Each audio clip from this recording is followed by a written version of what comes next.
Hear ye, hear ye. Disorder in the court is back in session.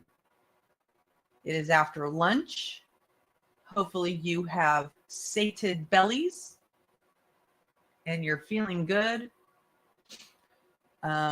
It'll be interesting to see what witnesses the state continues to bring up. It may be more law enforcement for forensic evidence. It may be more timeline establishment. I read off a long list of witnesses that the state put forth just yesterday on the docket. It'll be interesting to see if they intend to call all of those witnesses. Hey, hey, hey. Hey, hey, hey, hey, hey, hey. I hope you're all doing as well as possible. It's starting to finally warm up a little bit here where I am. Of course, I don't complain a lot about weather because the weather where I am is always mild compared to where other people are.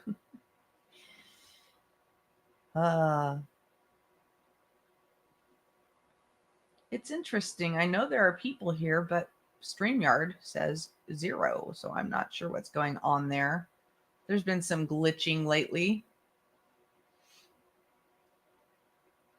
We're just waiting for court to come back in session. I think one of the good things about this particular court is that they do tend to run on time. They do tend to start generally when they say they're going to start. Hey, Caroline.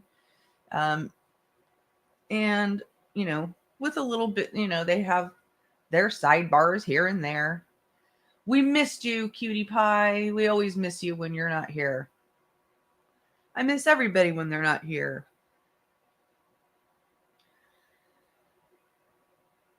Yes, yes, indeed. I'm just looking to make sure that I have this on play. And I'm not flubbing anything up.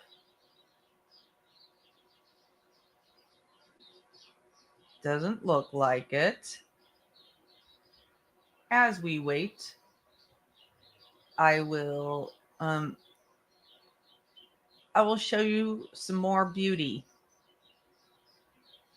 Again, let's just remind ourselves that there is beauty everywhere in this world, including this place right here, where my son is. Oh, here they are. They're back in court. And then they're probably going to... Those CDs will get to you tomorrow morning, okay? Sorry, tomorrow morning for the CDs. Yes. Okay. Sorry, I was. That's okay. I just wanted you to know, you know, maybe we'll stop a couple of minutes early if I can today so that staff can work on that. bucket list, right? At the close of the business day. Thank you.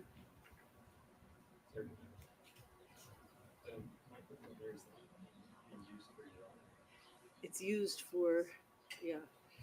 Let's take this one back, and we'll just have the. Oh, I see. Because your voice, you just have to speak louder. I couldn't speak. You can do it. I should tell my spouse that. The judge said you should speak louder, and he said you should tell my spouse that. I need to move about the well to grab that microphone, so we can leave this one here permanently. And ideally leave that one back. They're talking about the sound. Perfect. Yes, please. Thank you. And you know what the judge said? Shall we put the witness back on the stand? The judge said, Perfect. Thank you so much for that clarification. Perfect. Thank you so much for that. Perfect. Hello, Claus. Hello, everybody coming in. Attorney Gotti, if you want us at any point to lower the lights, or defense, if you want us to lower the lights because you're showing something on the screen, then just let us know. Okay. All right, now we're going to put the witness back on the stand. And just be careful of the wires, please. You test Mac. Everybody ready? You didn't miss very much this morning, test All Mac. rise for the jurors, please. Just people getting to know each other in chat. We have some sound issues in the court.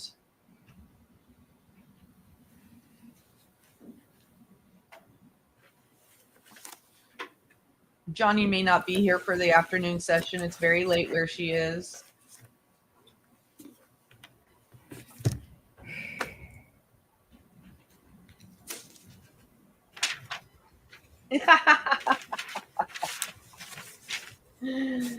Yeah, excuse you, sir. Can't you hold it in? Please remember to thumbs up the stream. I thank you all for being here.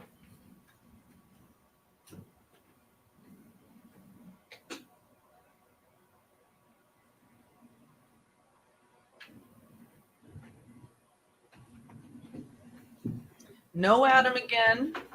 No Adam again. He's a... that dude's a piece of work, man. I look Please be forward seated. to defending myself against these offensive allegations. Okay. Whenever you're ready. Thank you.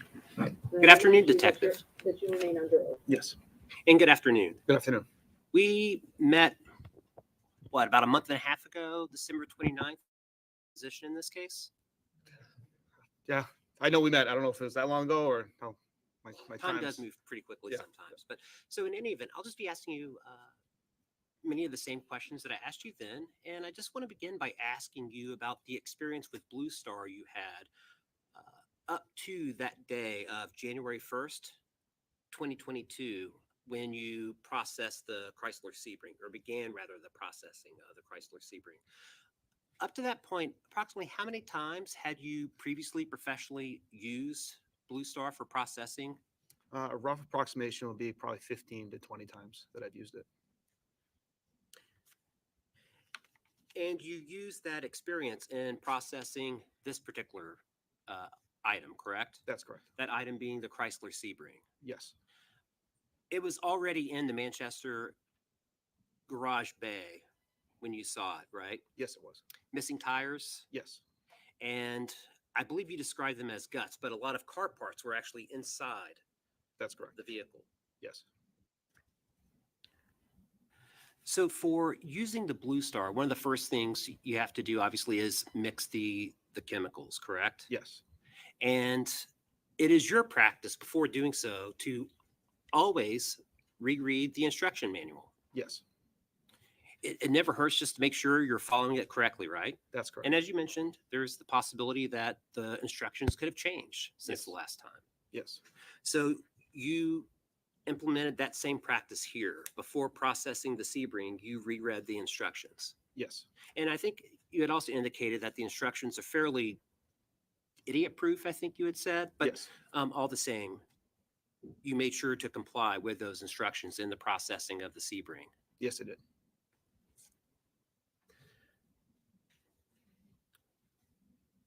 You applied. Well, let me just back up. It took a while to process this car, right? Yes, it did. 2 different dates. Yes. January 7th was one. Yes. The second date was the 7th. Yes. On the first, Detective Tucker assisted you Yes, he did. for at least part of the time. Yes. And then on the second date, the 7th, Detective Lamy helped you, right? That's correct. And again, your goal with the Blue Star was to apply it to every nook and cranny of both the exterior and interior, correct? Correct. And before doing so, you obviously you dim the lights in the bay. In the bay, they're either on or they're off. Okay. There's no dimming feature to it. But there was some light, maybe potentially, but it doesn't have to be pitch black for you to be able to see the Blue Star, correct? We would use the flashlight that I had. With the exterior, there were no positive reactions, right? Correct. A positive reaction you've learned through your training experience lasts about 30 to 60 seconds. That's correct. And it is that top blue color on that Kleenex box that's by the jury, right? That's correct. And you're able to distinguish that from what's called a false positive. Correct. Probably the same color, but it's more like a flash, right? Yes, It lasts for just a few short seconds. that's correct. There are a few things that can cause a false positive, one of those being a cleaning agent, right? That's correct. So sometimes in your investigations, a false positive can itself have some evidentiary value, right? That's correct. It may suggest that efforts were made to try and clean whatever object it was that you were processing. That's correct. Let's now talk about the application of the blue star to the interior of the vehicle. Before doing so, you place down some butcher paper on the garage floor That's correct. and you removed the items from the interior of the car. That's correct. And when I'm talking about the interior, there's the trunk, and that's been pretty well covered, but there's also the cabin, That's correct. the passenger cabin, Yes. the front seats and rear seats. Yes. So you removed any items, including car parts, from the interior before applying the blue star, Yes, I did. and you applied the blue star in the manner specified to you in the instruction manual. Yes. Again, it's not like a burst. It's a light spray that you're trying to provide, right? That's correct. You don't need to saturate it or anything, Correct. but you want to make sure that you apply that mist over the entirety of the vehicle That's correct. and the interior. Yes. This would include the steering column, Yes. center console, Yes. driver's seat, Yes. all the seats for that matter. Yes. And that's what you did. Yes. And there was no positive reaction. That's correct. No positive reaction on the steering column, Correct. steering wheel, Correct. driver's seat, Correct. the entirety of the passenger seat, Correct. or the center console. That's correct. And that's what you documented in your report. Yes. A report which was later provided as discovery. Yes.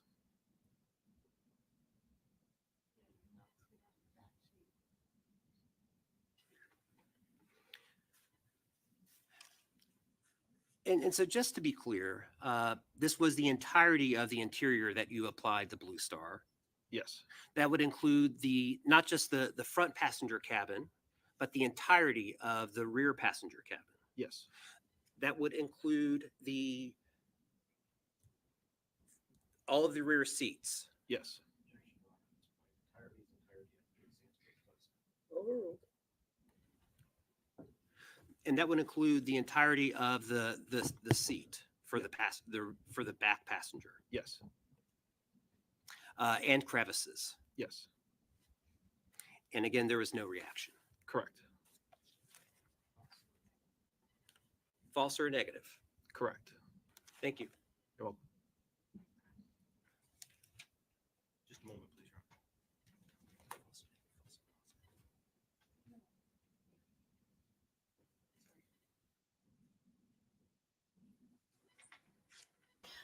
As they talk about this, I don't want to get us off on a whole other case or topic, but as they talk about this and the, testing of the blue star in the car, it reminds me Thank you. that the defense in the Koberger case says that there was literally not 1 inch of DNA found in Brian Koberger's white Elantra. Which fascinates me if he is the person, right? So it's such a scientific realm, I haven't excused him. and I think it's really arrogant for lay people like me to try to, interpret it on a factual basis.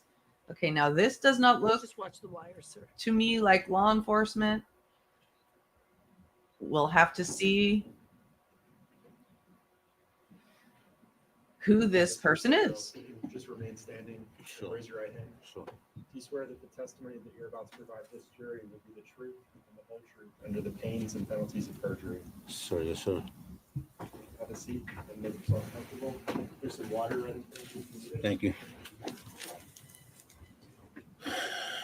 They did find some evidence. They just didn't find it in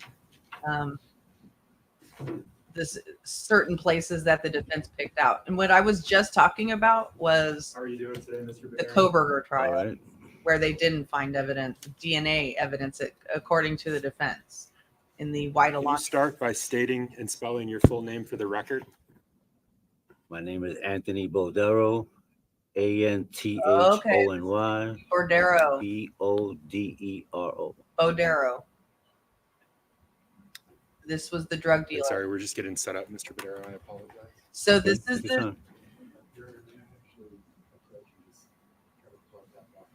the time. guy whose house they were living behind, That's fine. or not house, apartment complex, For sure. in their car Sure. because he was the one getting them drugs.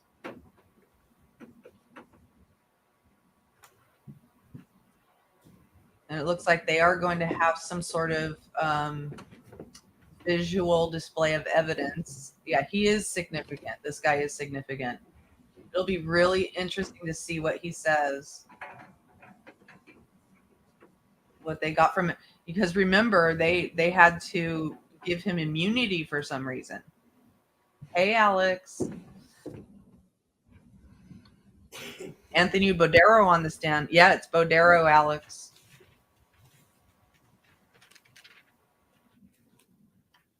Mr. Badero, what's your date of birth? August 30th of 1973. And how far did you go in school? High school. 11th grade. 11th grade. What's the current city that you reside in? Manchester, New Hampshire. And how long have you lived here in Manchester? 13, 14 years. Mr. Badero, are you familiar with an area in Manchester called the Colonial Village Apartments? Yes, sir. And how are you familiar with that area? I used to reside at the residence here. And again, Mr. Badero, we're making a record, so I'm just going to ask, there's a little microphone in front of you. I'm just going to ask that you speak into that and as loud as you can. I used to reside at Colonial Village. How long did you live in Colonial Village for? Lived there for like 4 months at one time, and then like another 4 or 5 months after that. And what were the periods that you lived there? What years?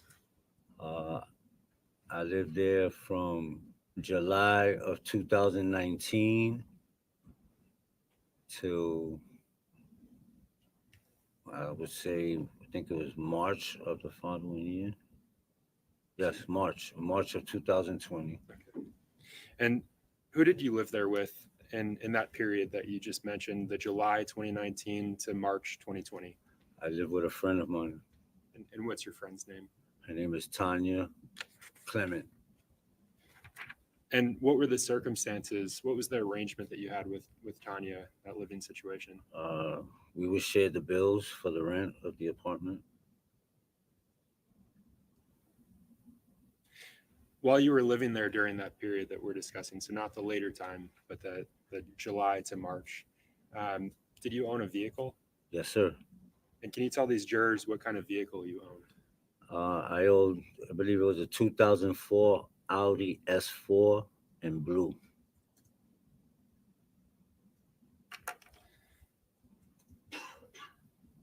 Would you recognize that vehicle if you saw it today? Of course. Yes, you may.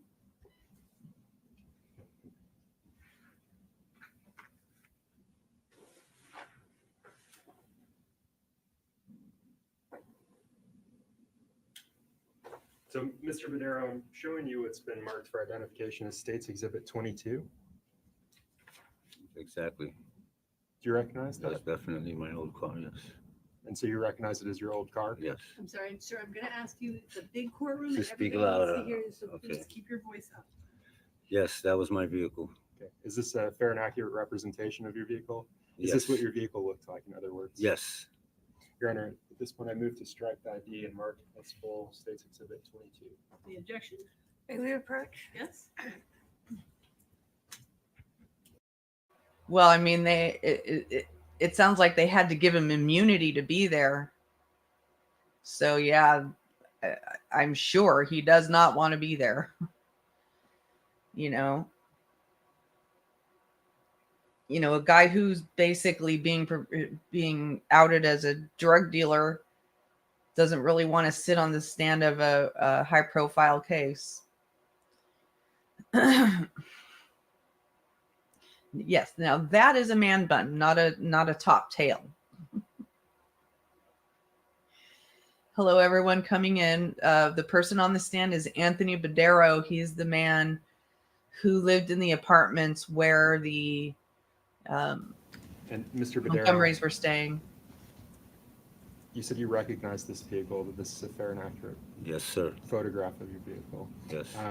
Is this what your vehicle looked like the last time you saw it? Yes. It is? Yes. Your Honor, at this point, I move to strike ID and mark as full State's Exhibit 22. No objection. All right, the ID is stricken, it's entered as a full exhibit. And may I publish, Your Honor? Yes, you may.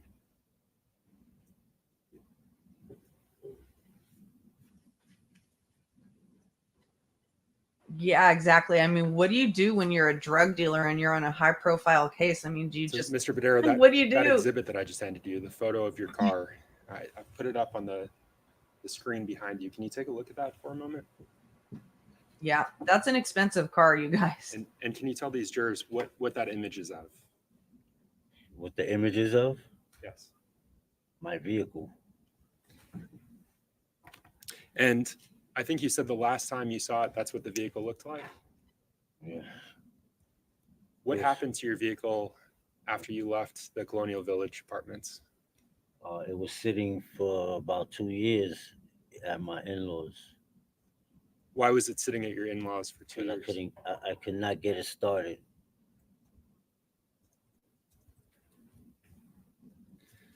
Mr. Badero, at some point between when you left that vehicle for 2 years at your in-laws and today, did you consent to a search of that vehicle? Yes. And was that with the Manchester Police Department? Yes, Yes. harlot. Mr. Badero, I want to switch gears. Do you know someone named Adam Montgomery? Yes. And you can reposition yourself. That's fine. How do you know Mr. Montgomery? I happened to meet him August of 2019. Your Honor, may I approach? Yeah, me too, Alex. Usually when you hear the words drug dealer, the immediate picture in your Mr. brain Badero, is what's been you know, admitted as State's Exhibit 101. a man past their 40s or Do you 50s. recognize the individual that's depicted in this photo? Yes, sir. And who do you recognize that to be? As Adam Montgomery. Your Honor, may I publish? Yes, you may.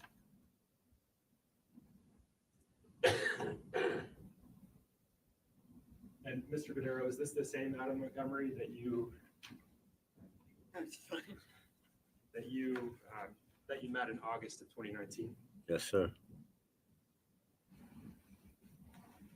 How often would you interact with Mr. Montgomery back in 2019?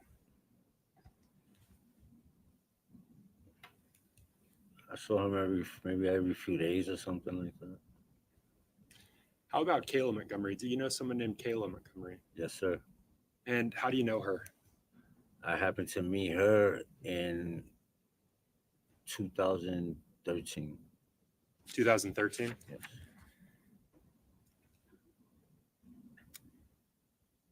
How did you meet the defendant in August of 2019?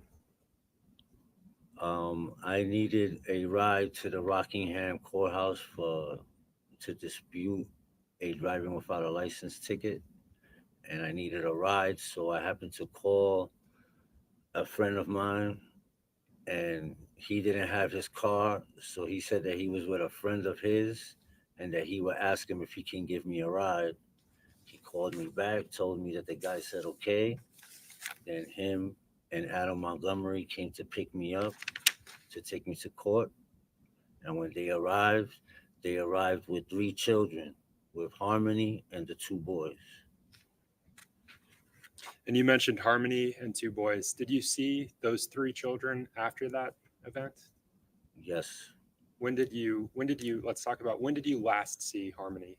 The last time I saw Harmony was the second and last time I ever saw her, and that was about 3 weeks to a month later after the August incident. I saw her with them where they resided at. Mr. Badero, I want to switch gears with you again. Have you ever been convicted of a felony drug charge? Yes, sir. Were you in fact convicted of felony drug possession in 2014? 14. I think so, yes. How about in 2016? Yes. How about in 2019? No. And Mr. Badero, did you provide testimony to the grand jury related to this case back in March of 2022? So March 21st of 2022. I believe, yes, sir. And do you remember being asked in that grand jury proceeding whether or not you sold drugs to the defendant back in 2019? Yes, sir. Did you provide an honest answer to that question? No, I did not. During that grand jury That's why he testimony, needed were you immunity. given any type of immunity before you were asked the questions No. about drugs? And after your testimony, after your grand jury testimony, did you agree to meet with investigators regarding the case? Yes, sir. And was that in September of 2022? Sounds about right. At that point, had you been provided any type of immunity regarding drug activity? No, I don't think so. Do you recall agreeing to meet with those investigators, signing a written document? I did agree to meet with them, yes, with an attorney. Did you have an understanding about how your statements could be used, whether they could be used against you? Yes, What was your understanding of that? that they would not use it against me as long as I told the truth. And you mentioned having an attorney. Yes, Is that attorney here with you today? yes, sir.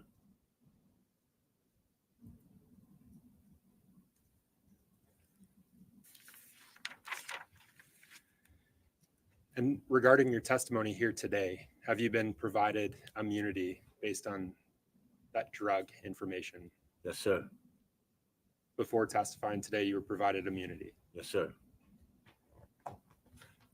Based on that, Mr. Badero, I want to ask you questions about your sale of drugs back in 2019. Specifically, back in 2019, did you sell drugs to the defendant, Adam Montgomery? Yes, sir. Did you sell drugs to Kayla Montgomery? Yes, sir. How often would you sell the defendant and Kayla drugs? Whenever I had any available, How frequently was that? not frequent. Were you actively selling drugs back then? When I did have, yes. And how would they pay you when they would purchase those drugs? They would either pay me with cash or they would sell me food stamps.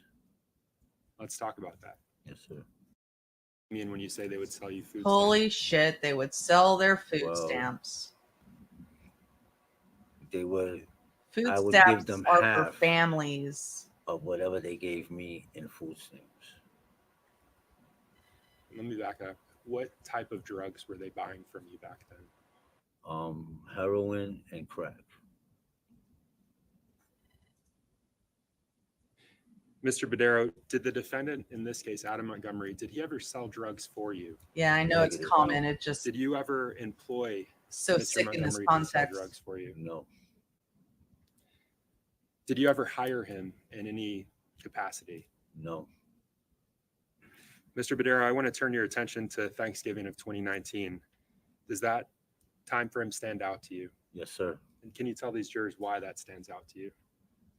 Because they approached me saying they had no place to live, and I let them stay in my vehicle. And can you describe that arrangement where you let them stay in your vehicle?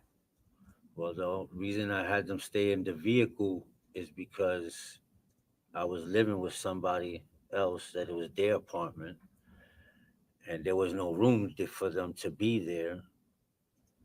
So the only choice I had was to let them stay in my vehicle. And do you recall the specific, let me back up. How many days did they stay in your vehicle? 2 for? days. 2 days. Yes, sir.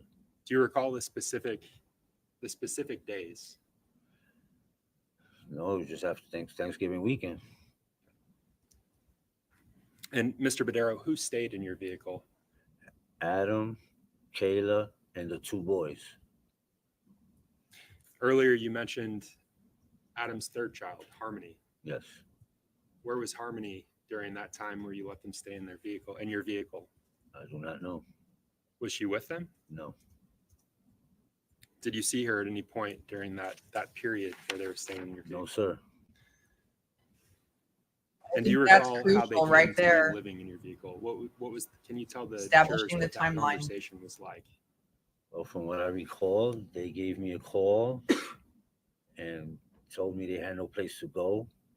They came to where I was staying at. I let them upstairs. We talked, and I told them, I was like, I could let you stay in my car, but I can't let you stay here because this is not my apartment. That was the arrangement. The car that you allowed them to stay in, Thank was you, that the same car Kona. that I showed you an image of Yes, just sir. moments ago? You will get a special court clip at the break. Mr. Badero, back in late 2019, did you have a Facebook account? Yes. What was your Facebook name back then, if you can recall? Anthony Tone Capone Bodero. Anthony Tone, sorry? Capone Bodero. Is that your full name, or No, that's just a street name. Tone specifically? Is that what you go by? Well, they call me Tony. Anthony Capone. They called Were you him friends with the Capone. Hey, defendant catch on me if you Facebook? can. The defendant in this case. Yes, I believe so, yes. Do you recall what his Facebook name was back then? I believe it was his name, Adam Montgomery.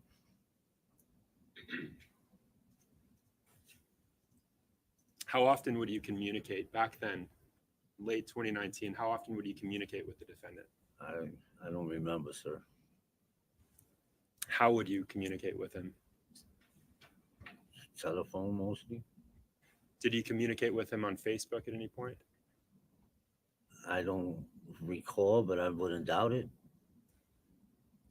So I want to talk about those 2 days when they were staying in your car. The defendant, Kayla, and their 2 sons. Did you take them anywhere during those 2 days? No. Do you think that seeing your Facebook messages might refresh your recollection regarding whether or not you took them somewhere? I guess. Your Honor, may I approach? Yes, you may. So I may have this wrong, but I believe that the defense, the state is saying she died in the car during the day, right? In the Sebring. But the but the defense is trying to say that Harmony died in the middle of the night. And that would have been when they were already starting to sleep in Badero's car because their car had broken down and had an accident, right? So what that means is that Harmony was already gone, and he's testifying to the fact that there were only 2 kids in the car sleeping with them when they were in his car. And I believe right now they're going to be showing the messages that timestamp and date stamp the date of when they made this arrangement for the family to sleep in the car. So that will establish that Harmony was gone and not a part of the picture before the defense is claiming that she actually died. Does that Mr. make Badero, I'm sense? just handing you, and actually, sorry. I just had this.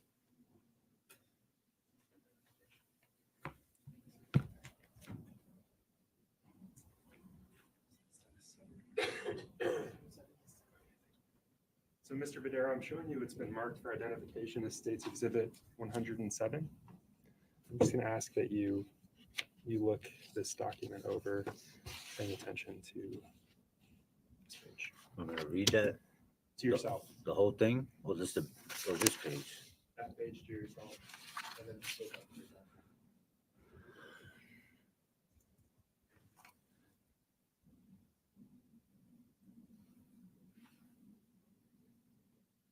Right. The last time she was seen by anyone besides Adam or Kayla, and that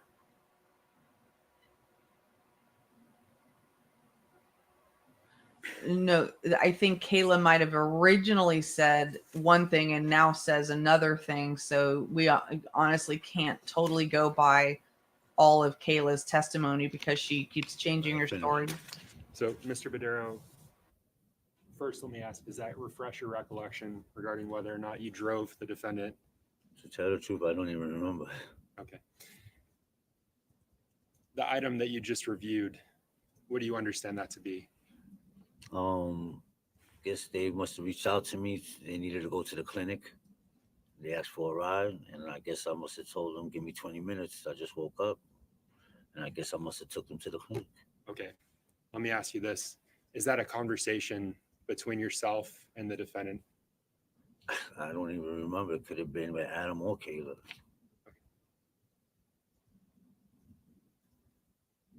Mr. Badero, as part of your involvement with this case, did you provide consent for officers to search your Facebook account? Yes.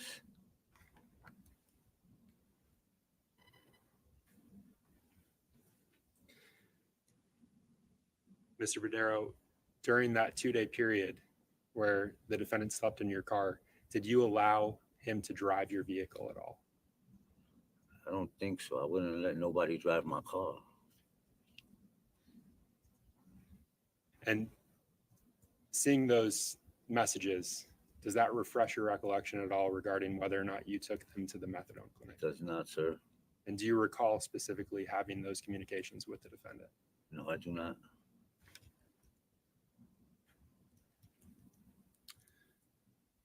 Mr. Badero, when the Montgomery stayed in your vehicle, how often would you see them? Not much. What does not much mean? Like, I was upstairs in my apartment with my wife, and I hardly went outside. Mr. Badero, do you recall sitting down with investigators and talking to them about that period of time? Yes. Do you recall telling them specifically that you rarely saw the defendant and Kayla during that period? I rarely saw them. But I wasn't checking on them. Were you aware of their living situation prior to them living in your car? Not sure. Just I know they told me they had no place to go, and that's why I let them stay in the car. And at that time, were you aware of where they had been living immediately before then? I don't recall. Do you recall whether they were staying in their own vehicle prior to using yours? No, I don't.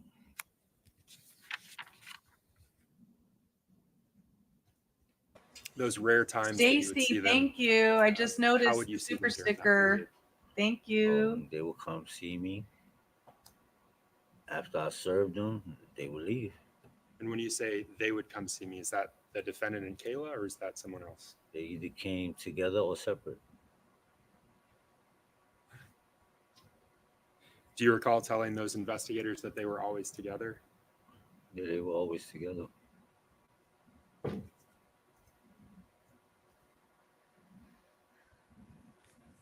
During those 2 evenings or those 2 days that you allowed them to stay in your vehicle, did something happen to your vehicle during that time?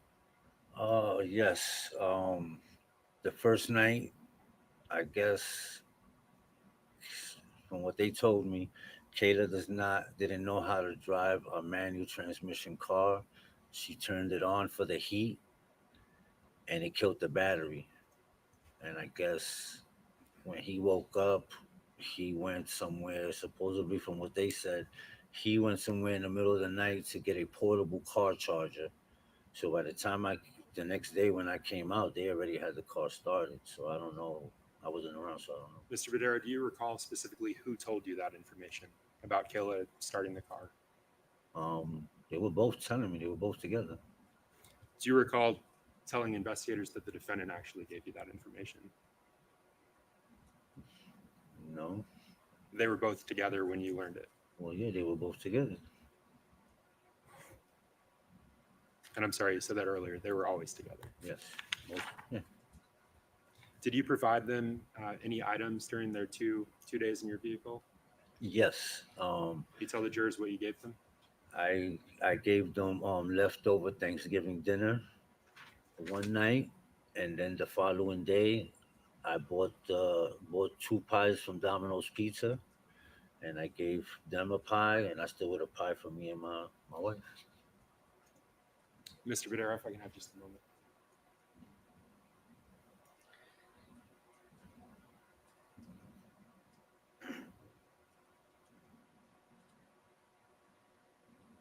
That wasn't even a type. That wasn't even a autocorrect. I actually typed email when I meant to type Emily. Isn't that silly? Thank you, Shift.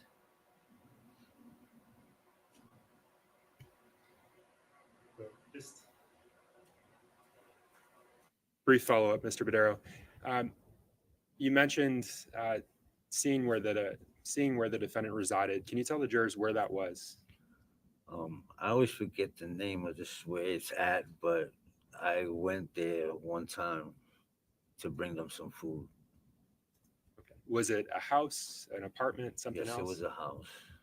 How would you describe that house? It was a small little house. And would that have been, what time of year was that? That was in September 2019. September 2019? Yes, sir.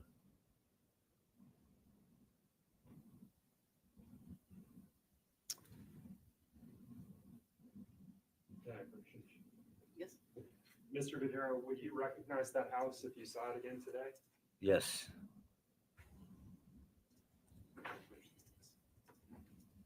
Showing you what's been published, admitted and published as State's Exhibit 1. That's it. And when you say, yeah, that's it, what do you recognize that to be? I reckon that to be the house where they were residing in. That house at Guilford Street. Yes, I believe that's the name of the street. How many times did you go to this house on Guilford Street? I think maybe, I don't even remember the one time, but it could have been twice. But I remember only one time. I didn't go visit them, so I don't know. Thank you, Mr. Badero. No further questions, Your Honor. I pass the witness. Thank you. Thank you, Your Honor. Good afternoon, Mr. Badero. My name is Caroline Smith. How are you? All right, good afternoon. A little bit nervous? Always. Okay. And I think your first introduction to this case was when marshals came to speak to you Yes. in January of 2022. Yes. And you wanted nothing to do with this case, right? Well, I didn't know anything about the case. So, Yeah, except for what you read in the paper, right? except for what the officers told me. Okay. And you said, I've got no involvement with anything involving a child, right? Exactly. And Yes. Yes. no way, right? No. Okay. And you got subpoenaed to the grand jury, Yes. and they had you swear an oath there to tell the truth, right? Yes. And they gave you some ground rules about your testimony at the grand jury, right? Which mean ground rules. Okay. Well, they told you that you could refuse to answer a question if it would incriminate you, right? No, they didn't tell me that. Wait, what? What? They always tell you that. I mean, that's our Fifth Amendment right. He's just not remembering. They told you you had the right to be represented by an attorney, right? Yes. And that you had the right to refuse any answer in the grand jury, but only if that answer would incriminate you. Do you remember that? I don't remember that, no. Okay, let me show you a copy of a That's a more transcript of the accurate grand thing to say. jury, He just okay? didn't remember. So it first being of all, that said. was a long time ago, right? Yes. And does March 21 of 2022 sound about right? Yes. Okay.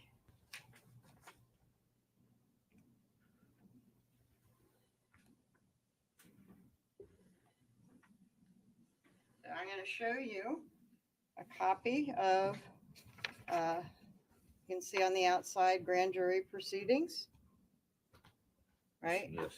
About the disappearance of Harmony Montgomery. Yes.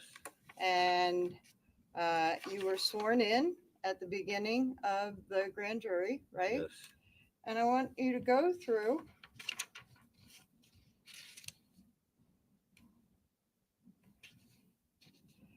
and I'm going to take you from the bottom of. Oh, she's page wearing glasses 3 now, so she looks even into more like page 4 Sally and ask Jesse you to read that Raphael. to yourself, okay? And then I'm going to ask you a question. You said bottom of page 3. Into page 4. Where at the bottom? From here? From Sure, there? sure. Why don't you do that?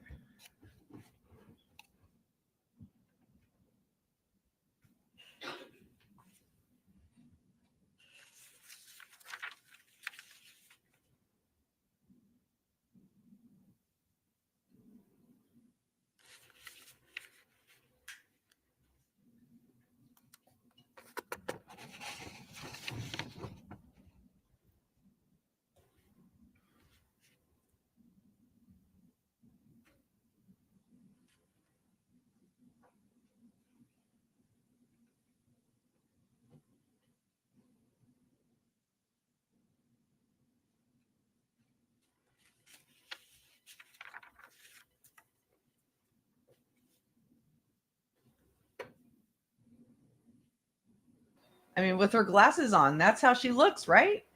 Does she not? I ask the jury, does she or does she not look like Sally Jesse Raphael?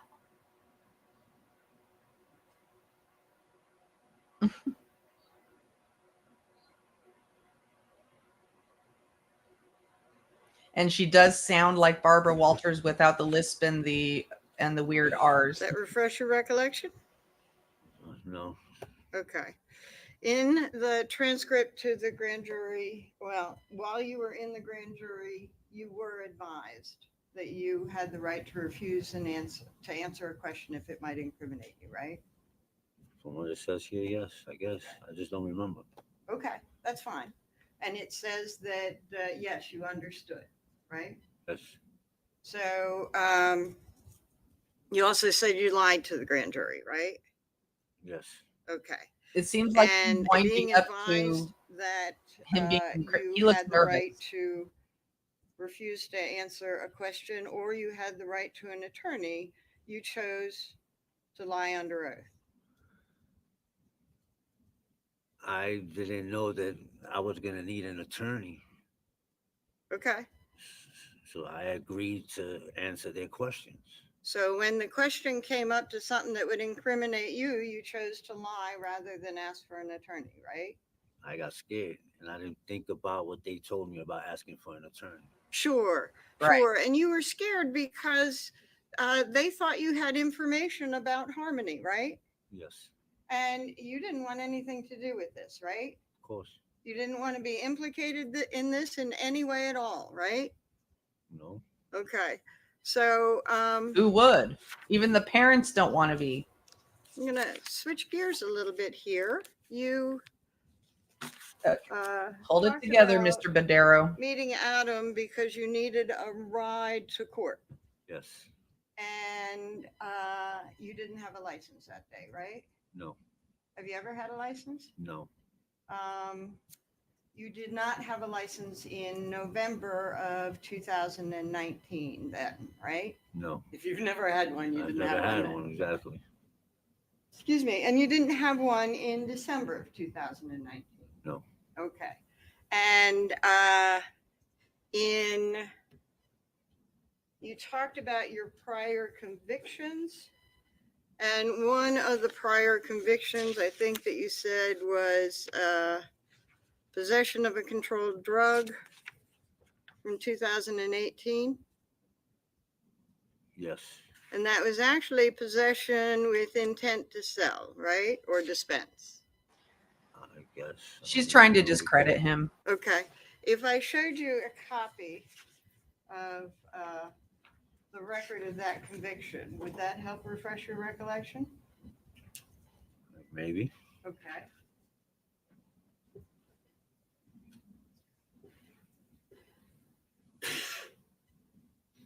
I'm going to show you what is a certified copy of a conviction returned from Superior Court state prison sentence for Anthony Badero, right? Yes, And January 12, 2018, that's when I was released.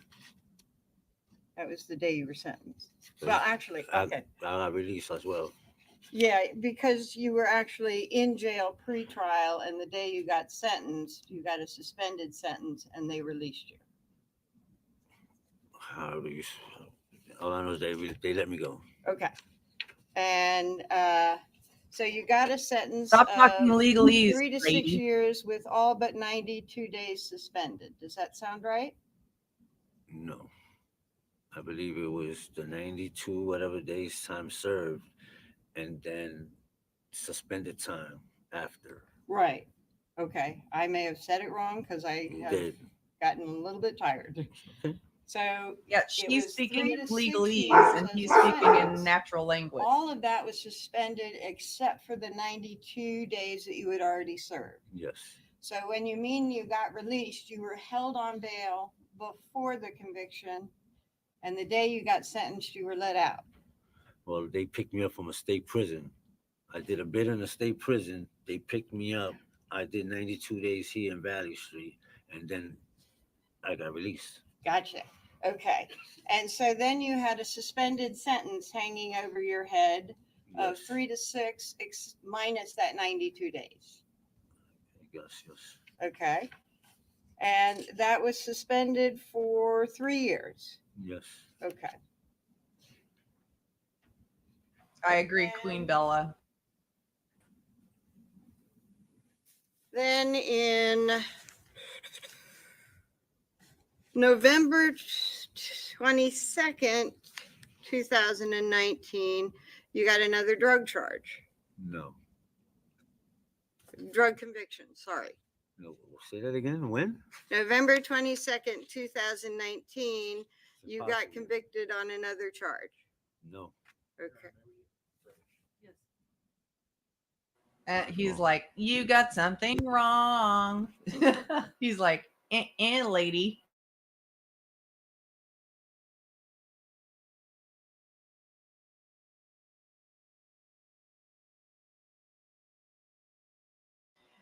She's trying to discredit him.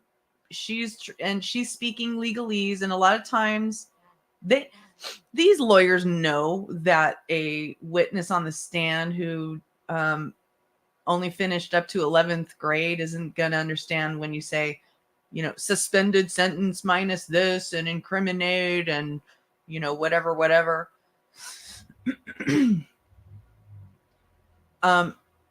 She knows that.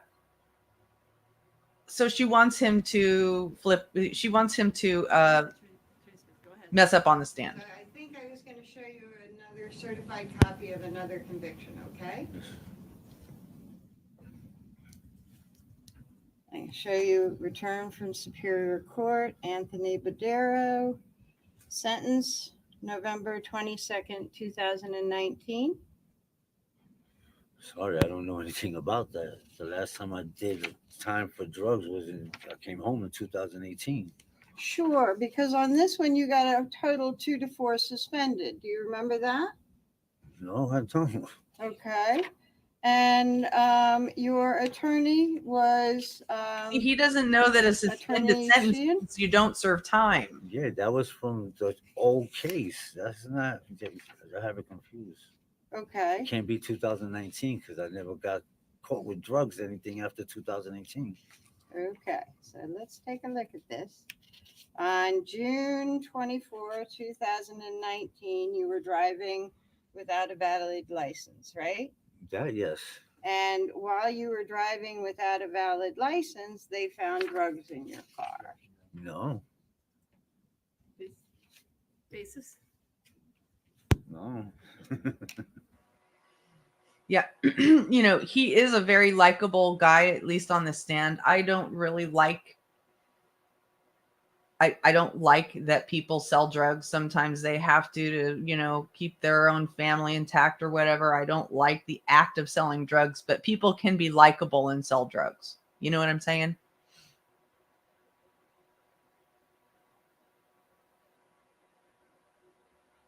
And he's not going to let her get away with, you know, oh, he's getting pissed right now. He's pissed. He's pissed. And they have it muted.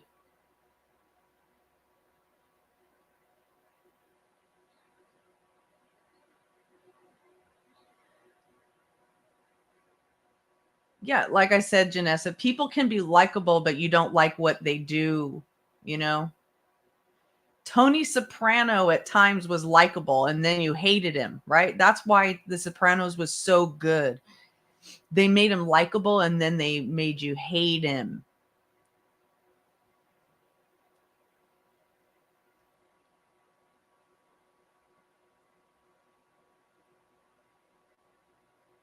I mean, he's probably looking at her going, "Hey, I didn't know Jesse Elaine was going to be questioning me and, you know, coming up with new charges."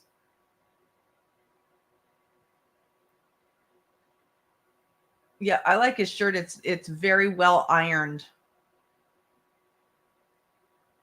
You could do a great job drawing that face, Johnny.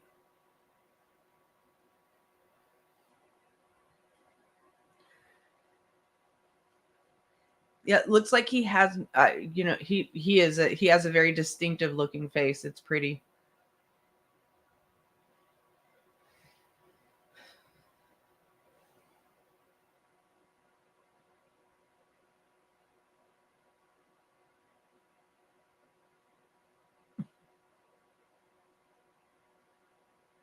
Oh, look at that eye roll, head shake. He's pissed because I think these are the types of things that he didn't think would come up in the. I mean, put it this way, Janessa. A lot of people like Lana. Okay, I mean, can we just, you know? I mean, my goodness. While we're waiting for this, I just want to share with you a couple pictures that, well, okay, maybe not right now. They're coming back. I like the color scheme on the prosecutor today. And I moved to introduce this as the next exhibit, and we don't know where we are. Okay. Yeah, I mean, some people have to resort to doing bad things to support their families, and it really sucks that our economy can be that way. You know what I mean? So I don't like that. I don't like that at all. But a person can still be likable, Mr. Badero? you know? Yes. Okay. By the way, you have some stuff here that maybe we'll take away because I'll focus on something else now, okay? No problem. So I have in front of me what's been marked as a full exhibit, a certified copy of your conviction from November 22nd, 2019. And we went over that first page. Yes. That's okay. So I'm going to go over the second page. And that second page is the sentence that you got on that conviction, right? I see what you have there, but that's not what it was for. I got caught driving without a license. Okay. And you got, according to this document, you got a sentence of 2 to 4 years, suspended for 3 years, right? Yes. That means that 2 to 4 years you don't spend in jail or prison, it hangs over your head for 3 years Yes. with conditions that you stay arrest free and commit no new crimes and stuff like that, right? Yes. And another condition was that you got a LADAC evaluation and within 60 days provide proof to the state, right? What's late at? Drug and alcohol evaluation. Do you remember that? Kind of. Okay. So now we're going to go to the actual charge that was based on. And that's the indictment. You've seen indictments, right? Yes. And the indictment is for activities that you did on or about June 24, 2019. Is that what it says? Yes. And the activity that you did was possession of a controlled drug. Is that right? That's what it says. And this was in, She doesn't County want of the jury to Rockingham. like him. right? Yes. She wants it And it was to think Superior Court, not credible. Yes. Yes. like this court, Superior. Of course. Okay. And then you also had with that a misdemeanor for driving after revocation Okay. with a sentence on the same day. That's what it says. Okay. And your sentence for that was 12 months in the House of Correction, all suspended for 3 years, right? Okay. Meaning that you got another year hanging over your head for that 3 years, right? Yes. And one of the conditions here was that you not drive until you are properly licensed. Yes. So you got arrested for both of those things at the same time, right? All I recall is getting arrested for driving without a license. Okay. No drug charges. And so that the jury recognizes it when they see it later, if I may just sort of show that.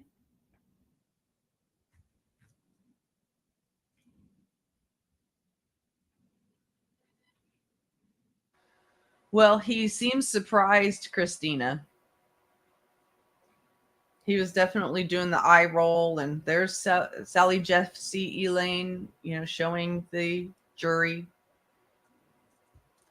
And- Just to clarify, the defense is asking, you straight hands be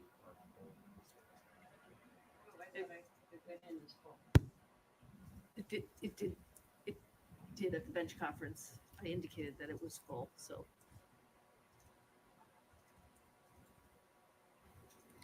So November 22nd, you don't recall it now, but you didn't have a license then, right? No. And it sounds like you're saying today you were selling drugs in November? I don't recall. Selling drugs in December of I don't 2019? recall. Didn't you say on direct that you sold some to Adam and Kayla? I have, yes. Okay, so you were still selling drugs in December. I don't recall. Asked and So answered. when you were telling the state that you sold drugs to Kayla and Adam, are you saying that was not in December? I'm not saying that. When you said that, you weren't necessarily talking about December of 2019 when you told the state you were selling them drugs. Say that, repeat that? Okay. Were you selling them drugs around the time that they stayed in your Audi? I don't think, no. I don't, Okay. not that weekend. I can't say I sold them drugs that weekend. No, I know I didn't sell them drugs that weekend. You know you didn't sell drugs that weekend. No. You can remember that I clearly. I'm pretty sure I remember that. Okay. Okay. Well, let's talk about those food stamps. Those food stamps, didn't that, they sell you some food stamps when they were in Kayla's mother's home? I don't know where they were at. I just bought the food stamps. Okay. How about when they were at the fit shelter? Okay. I probably did. I don't know where they were at I didn't go. I don't remember where I went to see them for them to give me the card. Okay. Your Audi had a clutch, right? Yes. And the problem with the clutch, if somebody turns on the battery without turning on the car, the battery just runs down. Yes. And otherwise, you have to put in the clutch and have it in neutral or whatever and turn it on and keep it in neutral. And then it can run for a long time and the heat stays on. Yes. Right? Yes. And Kayla didn't seem to know that, and the car broke down. Yes. Well, the car battery died. Battery died. Okay. And okay. You said that the picture of your car was in this same condition, and it states exhibit for ID 22. Is it stricken? It's fine. I would agree if it wasn't.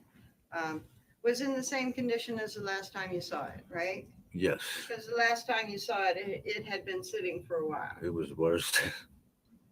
It was worse. Okay. But when you had it at Colonial Village, it was in good condition. Yes. It was in real good condition. Very good condition. And you like to drive it around. I mean, I drove it, yes, not to drive around. Okay. And you kept it in good condition. Yes.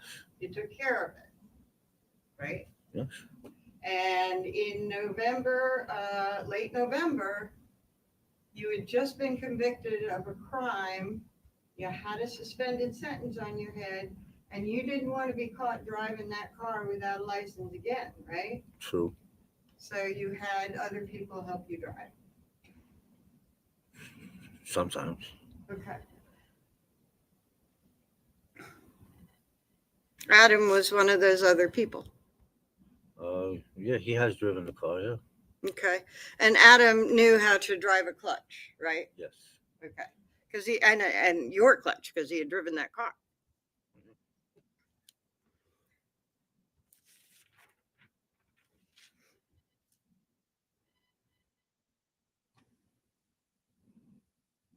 I think you said on direct that you saw Harmony twice at Guilford Avenue.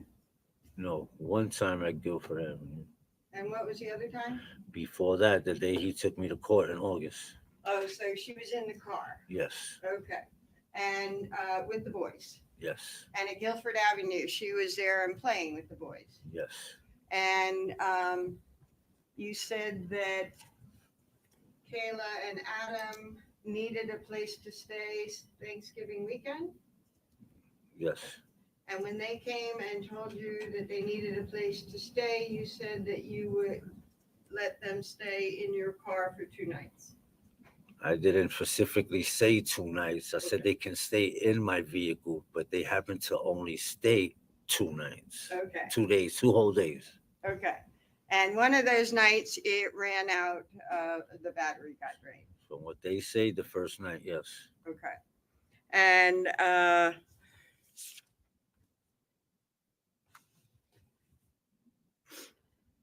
you are saying that you did not go down and see them sort of squatting in the parking lot at Colonial Village. No. In their Sebring. No, I did not. And you are saying that you did not go down on a daily or every other day basis to connect with the family and see Harmony and wave to her. No. And you are saying that Harmony did not wave to you during that time. I didn't. They didn't have Harmony with them. Pardon? They did not have Harmony with them Okay. when they came to see me. See, this is the On key those 2 piece. days or before those 2 days? It depends when you're talking about. This is the key piece right here. Did they have harmony or not? Are you saying you did sometimes go down to the car to see them? I'm pretty sure I went down a couple of times each day, Okay. Okay. but each time they did not have the girl with them. It was Okay. only the boys. And when you were questioned by the police, they actually played a recording of Kayla's statement, right? Yes. And they played a recording of Kayla talking about, They played a recording of Kayla, the lying liar that lies. Oh, sidebar. All right. Since we have a sidebar going on, this special court clip is for the people who have joined who have super chatted and super stickered. Look at his look there. Your Honor, I would like to sidebar here. Is this, Your Honor, sidebar? There's no jury here. Okay, well, that's so me. You do a sidebar to keep a jury from hearing things, but there's no jury here. So Okay, then if you have an objection, make an objection. Sidebar. By the way, you all, anybody who has a membership, it's called Sidebar, and I swear on my life, I called it Sidebar well before I streamed that trial where she tried to call it Sidebar. I have another special court clip for you. because Listen, what I'm she going to couldn't tell you, file on though, me. I am going to advise you, Miss Oriani. That's fine. You do have the right not to incriminate yourself. I do. but Don't know. And I would not like to speak on anything that has to do with Can I that. Please talk. Yep. Thank you. Are you going to let me talk now? Are you going to interrupt me? You can speak. Absolutely. Appreciate that. Thanks for your permission. This is your courtroom. Isn't that nice? She let her talk in her own courtroom. Isn't that sweet?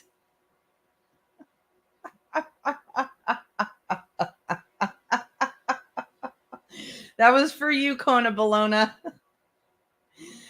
Oh, man. Look at him. He is disgusted. He's like, fuck this bitch.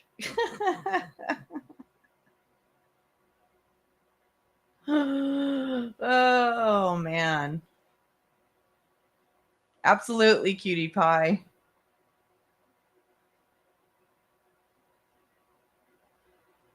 I bet you're right, Christine.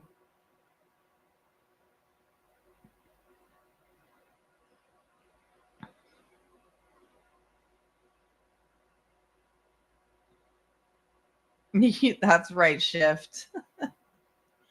Human garbage.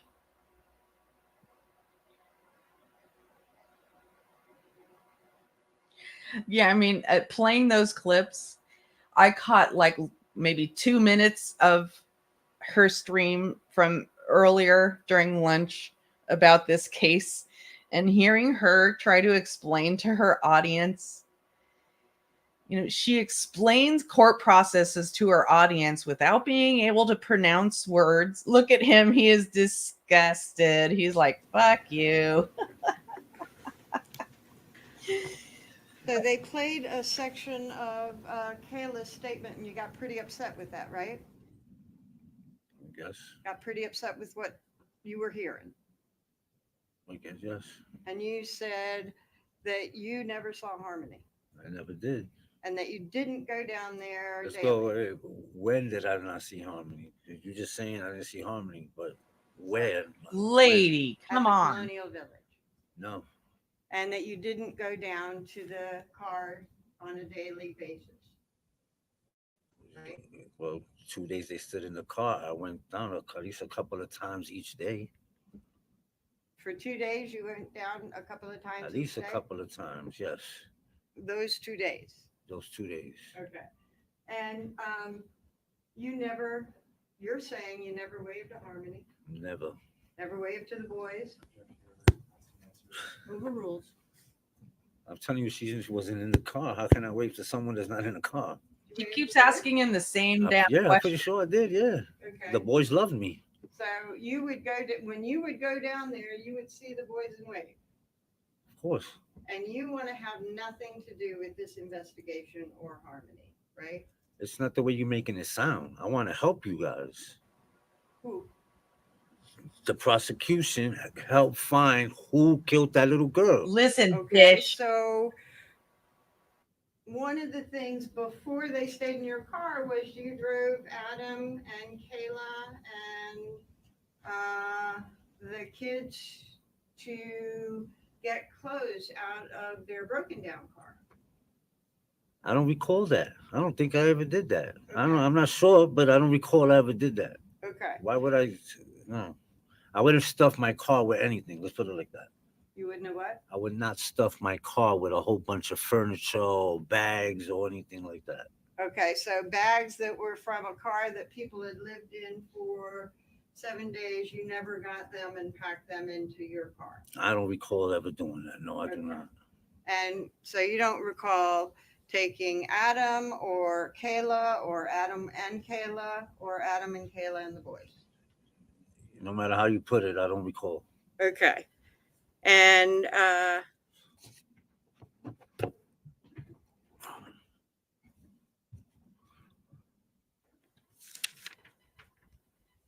Yeah, Stacy. There's no guarantee that she will actually get convicted of those charges, but she's the doing food that court you in brought 2 them, days. you said Thanksgiving leftovers, right? Yes. And then pizza. Yes. And Thanksgiving, if you had them in your car for around the 8th, Thanksgiving was over a week before, right? Well, of course, that would be right. Okay. Thanksgiving was about 10 days before that, right? I guess. I don't know what you're talking about. And actually, you gave the family Thanksgiving leftovers when they first came to Colonial Village in the Sebring. No, You didn't give them. there was no Sebring. Okay. They stood in my car. If they had their Sebring, they would have stood in their own car, wouldn't you think? Okay. And you're saying that they did not park out in Colonial Village for 10 days prior to living in your Sebring. I don't own a Sebring. And if they did bring the car to the parking lot, then I didn't know that either. Okay. They telling me they have no place to live. I let them stay in my car 2 days. Yeah, they probably And said to him They too. left. I do want to correct. I did say Sebring and I meant the Audi. Okay. So you're saying that you did not see the Oh. Sebring in Colonial Village for the 10 days leading up to Dumbass. when they stayed in your Audi. Didn't see the car, no. Okay.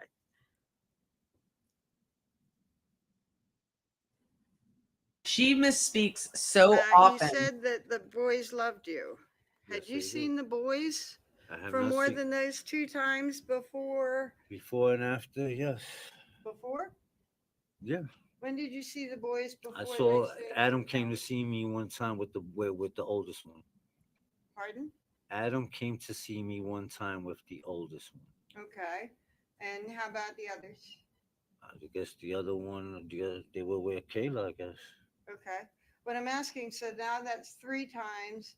No, that's that not 3 you- times I saw Harmony. No. Like, don't Okay. get it confused. I'm not. I only saw her 2 times. I'm backing up. Okay. Okay. First time you saw Harmony, she was with her brothers. Yes. Second time you saw Harmony, she was with her brothers. Yes. You're talking about another time that you see the brother, but not Harmony. Yes. How many other times did you see that brother? Plenty of times. When? Throughout the whole time I knew them. Okay. Did you see the boy prior, more than those 3 times that we're talking about? When are you referring to? Before Harmony went missing or after Harmony went missing? I'm trying to get there. Before the 8th. I'm getting there. When they stayed in your Audi, had you seen the sun more than 3 times? Of course. When? I can't tell you exactly when, but I've seen the boys with them.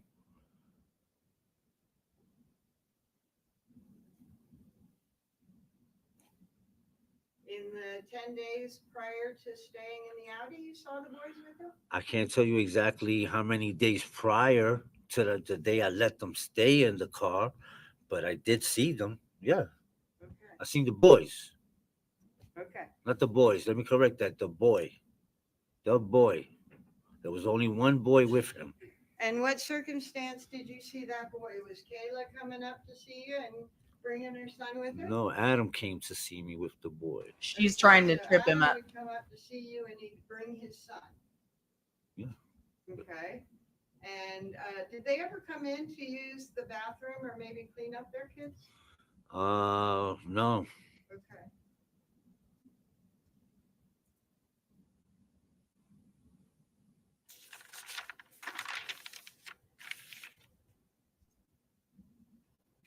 Exactly, Diva.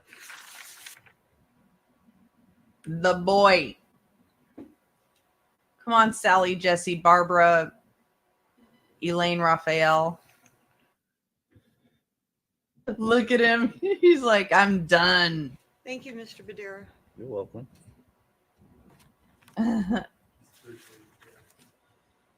Redirect. Mr. Badera, what's your involvement been like with the legal system? How Been very bad, sir. I'm not gonna lie. Attorney Smith was just asking you about this time that the defendant came to see you with his oldest son. Yes. Do you recall when that was? Don't recall exactly when, but it was before Thanksgiving. Before Thanksgiving. Before Thanksgiving. You said that the 2 days they were staying in your car, that you remember that clearly, that you didn't sell drugs to them. You were very clear on that. Why is that? Because it's like if it was a family weekend. Like I don't recall selling them drugs that weekend. I don't even recall me having drugs. Mr. Badera, let me ask you this. How many times have you allowed a family to stay in your vehicle? I never have. That was the first time. Was that the only time? First and only time, yes. Does that stand out to you? Well, I remember, yeah.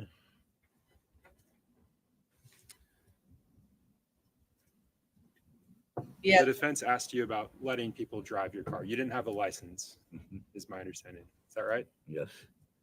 And the defense attorney asked about letting people drive your car. I want to follow up on that. You said that you'd occasionally allow folks to drive for you. Not really. I would drive myself. I ain't gonna lie. I didn't have a license, but I would drive myself. Do you recall telling investigators that I didn't let anyone drive my car? I didn't let them drive it. Do you recall telling investigators that? I'm pretty sure I did, yeah. The them that you were referring to, is that the defendant and Kayla? Well, I wouldn't lend them my car if that's what they were. I don't know what y'all really trying to say by that, but I would never have lent them my car. Yeah, I recall a time he drove me somewhere in my own car, yes. But I've never lent him my car to just be on their own and drive my car. And the time that you're talking about where you lent him your car and let him drive you somewhere, when was that? I don't even recall, sir. Do you recall whether there was snow on the ground, whether it was hot or warm outside? I don't remember any of that.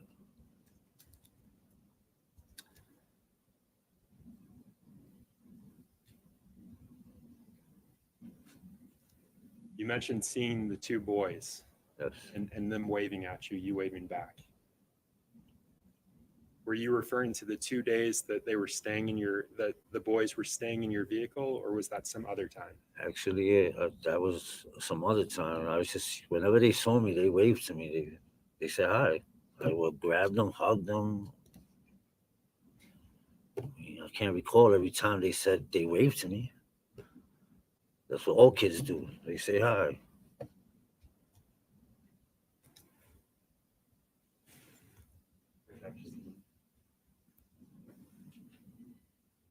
Thank you, Mr. Federa. No additional questions.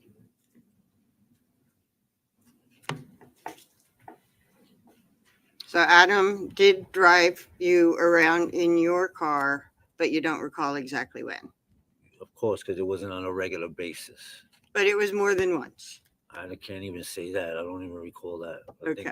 I'm thinking it was only one time. Okay. And when you interacted with the boys, it wasn't just waving. I think you'd say that they came up and Of they would course. hug you. Yes. So it wasn't just a wave from afar. If the kids were around, I will. came up to them and interacted. All the time. Okay. Oh.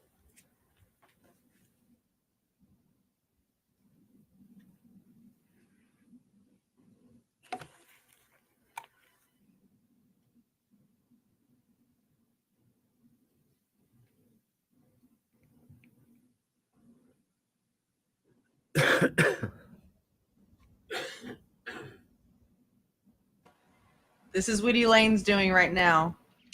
No further questions. Can you sit down? Can I Thank find you, it? Your Honor. Can I find it? Can I find that thing? Can I find it? Your Honor, instead of asking this witness to be excused. Any objection to being excused? I'd rather not, no. Oh, Can you sit down, so please? she's not excused. She's keeping this witness on call. Poured yourself a mega pint of red wine, correct? 30, ladies and gentlemen, so it's a good time. A mega pint. Break. 15 minutes. All rise for the jurors, please. Don't discuss the case. Don't do any independent research. All right, they're taking an afternoon break.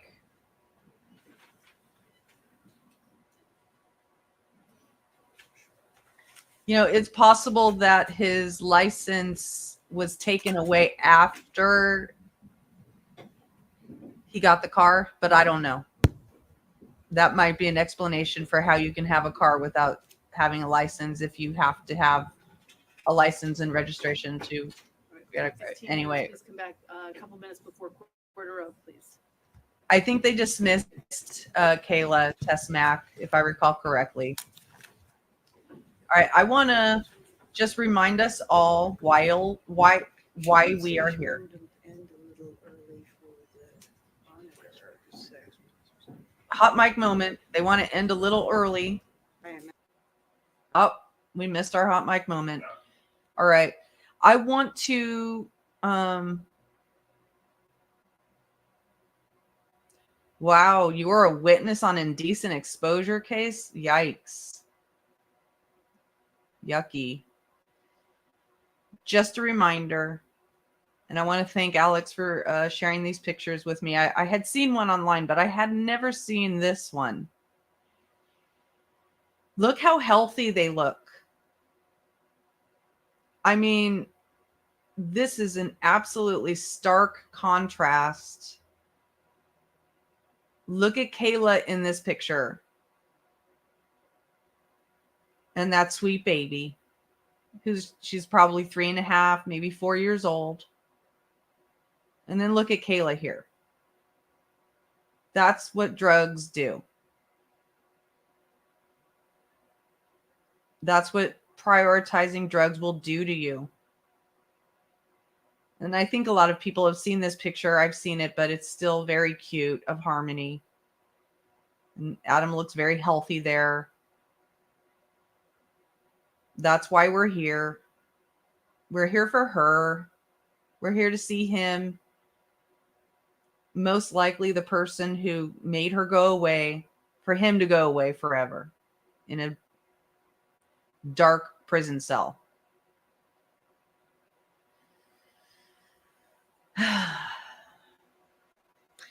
And, you know, there's something I want to try to, I think there's a lot of people in recovery here, right? And people who are in the chat, people who are listening, who are not in the chat. I think all of us sit here and look at people like Kayla and Adam and, you know, people in really sick, addictive relationships. And, you know, we all do, I do, sit here and go, oh my God, Kayla, how the hell, thank you for that reminder, Emily. Can Kayla still be so bonded and connected with somebody that she says she literally watched? Thank you, Alex, and thank you, Tess, for sending those to her. She literally watched this man kill a child, according to her testimony, right? He also then started to beat her in what sounds like it was an act of witness intimidation, right? And he was getting, hello, Earthling. Oh, good. Congratulations for you. Congratulations to everybody who has managed to stay clean, or, you know, even if you're struggling and you're going in and out of relapsing. I get it. But, you know, put yourself first. Put your health first. Your future. You are worth it. The people around you are worth it. And look at these two people that I'm addressing right now, Adam and Kayla. So they're in this relationship. And when you're in a relationship with somebody and you are doing drugs together and your brain hasn't matured to the level of understanding adult human emotions, the drugs enhance your feeling. That's why people do drugs. They do it to mask bad feelings and feel good feelings, right? And when people do drugs together, they form this bond and they feel like this bond that they have is unbreakable, that they have something more special than anybody else because there's such an enhanced feeling of, I don't know, it's almost like otherworldly to them. It's like, I've heard addicts talk about, we traveled to other, galaxies with each other as we, laid there passed out on the bed. It is commonly called a trauma bond. And sometimes, even after they've been off the drugs for a while, and it doesn't even look like Kayla's fully off of drugs. It looks like she's just maintaining. She's not in any sort of recovery in her brain. She has a lot of work to do before she's any, any semblance of a human being that should be taking care of another human being, right? But so she's still stuck in this mode of, we had this cement bond with each other. And it was from the way they were, and this is just my interpretation of it. I don't know this for sure, but along with the toxic nature of that kind of a relationship where you feel trapped, you feel connected to them because of, whatever your initial attraction was. And look at them here. I mean, you wouldn't look at these people and immediately assume that they're addicted to drugs, right? It took some doing for Kayla to get into this shape, right? So, and when they're able to get that feeling, they want to keep that feeling, and that getting and keeping that feeling comes above everything else. And they're in no position to be having children, continuing to conceive children, especially after one has just died, has been murdered. Mostly, it seems, because of this drug addiction. It makes absolutely no sense to the rational thinking person. To them, they can rationalize anything. And yet, change takes time, especially when there's been such a drastic, change in your body chemistry from all this drug use. Tess Mac says, my ex-husband and I were both addicted to opiates together. It's so terrible. By the grace of God and both our families, our son survived mostly unscathed. I'm 13 years sober. Congratulations. That's amazing. That's incredible. So there is hope for anybody. When, you feel like when you're in the midst of this addiction that there's no climbing out of it, but then you walk into rooms where there are all kinds of people who were in your same position, and you see that they've been able to stay clean for a day. They've been able to stay clean for a week. They've been able to stay clean for a year. They've been able to stay clean for 5. And you look at them and go, oh my God, you are superhuman. You've been able to stay off of drugs and alcohol for that long. But it's possible because you heal and you get focused on other things. Is she again getting there? Is that what's happening at this very moment? Or are you just referring to something else, a little red? Or are you behind in the stream and not even hearing me? Anyway. I think they usually do check babies for drugs, Stacy, especially if there's a, obvious drug history with a family. I'm pretty sure they would do that. So, but I don't know. I don't have a record of it. Maybe other people do know. But I'm coming into this case really not knowing the fine details of it. I know the fine details of other cases. I'm kind of coming in almost like a jury member, right? But when you do start to hear what was said in the affidavit, and you have to start putting together, Kayla had to have some sort of participation. They were so bonded, right?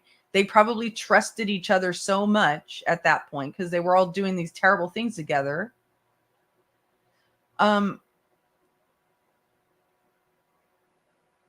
That he trusted her to tell her everything he was doing, and he probably had her help him. And I truly do very much believe that she had far more participation in the aftermath than has been admitted. I really, really do. And yes, on the stand yesterday, she was asked about her kids, and she said she has lost access to her kids. I don't know if she's completely lost custody. Wait, who is Kaz? Because I mentioned Kaz's abuser was was William Hurt. Oh, it took Donna Kaz 12 years after leaving her abuser to identify as a survivor. It took her 35 years to come out publicly about it. Her memoir, Unmasked: Members of a Guerrilla Girl on Tour, 2016, and her abuser was William Hurt. Wow. Yeah, I mean, honestly, I knew from a very early age that I had been SA'd as a child, right? I knew that, but I was completely oblivious to how it affected me. Absolutely. I was in absolute denial. Complete denial. I was like, oh, well, it was just a thing that happened to me. But I never recognized the fact that I would get physically ill when I witnessed people having sex. I would, and I thought that was just a normal response, right? That I had certain triggers to the weirdest things. And when I started to really look at it and understand, and it started to really affect me later in life, and when my kids were born, and that sent me into a freaking tailspin of reliving my life through then I realized I'm a survivor. I'm actually a survivor of something really fucked up. It takes, and I was well into my 40s by that time, you guys. So it takes a long time to realize, and that's why the statute of limitations on these things are getting extended and extended, and sometimes there is no statute of limitations, depending on how severe the crime is. So, and that's right, Bogart. Domestic violence isn't anything that's easy for anyone. It's one of the worst things a woman or any human, whether you're a woman or a man, should have to deal with. Right? And it's because, the key word in there is domestic. It means that you somehow are related to the person that is violating you. So you somehow believe that this person loves you, even though they do that to you. And it's really a mind fuck to realize that's not love. What this person is doing is not love, whether it's emotional abuse, whether it's physical abuse, whether it's SA, whatever it is. Even if you think you love them, that is not love. Right? So, and I will also tell you this. I do not think I have had a personal revealing conversation with a woman without them telling me that they haven't been SA'd at some point in their life. It is unfortunately just a fact of life. and men too, but it just happens to be more with women. And it's something like the statistics are 3 out of 5 women will be SA'd at some point in their life. So if you have had that experience and you think it hasn't affected you, but also you're miserable and you're wondering why you're miserable, that's how I was. I knew I had been SA'd. I didn't think it affected me, but I was miserable. And I kept blaming my misery on everybody else around me. Oh, it's because I don't have the right job. It's because I don't have the right boyfriend. It's because I don't have the right place to live. It's because I don't have this. No, I was miserable because I wasn't understanding how it had affected me. And so it's a long process. And so that's why, I'm kind of a softie when it comes to these cases. Even when it comes to the people who are very unlikable, I can be pissed, really, really, really angry and very, very pissed at what they do. But I also understand that something was probably done to them to make them that way. Right?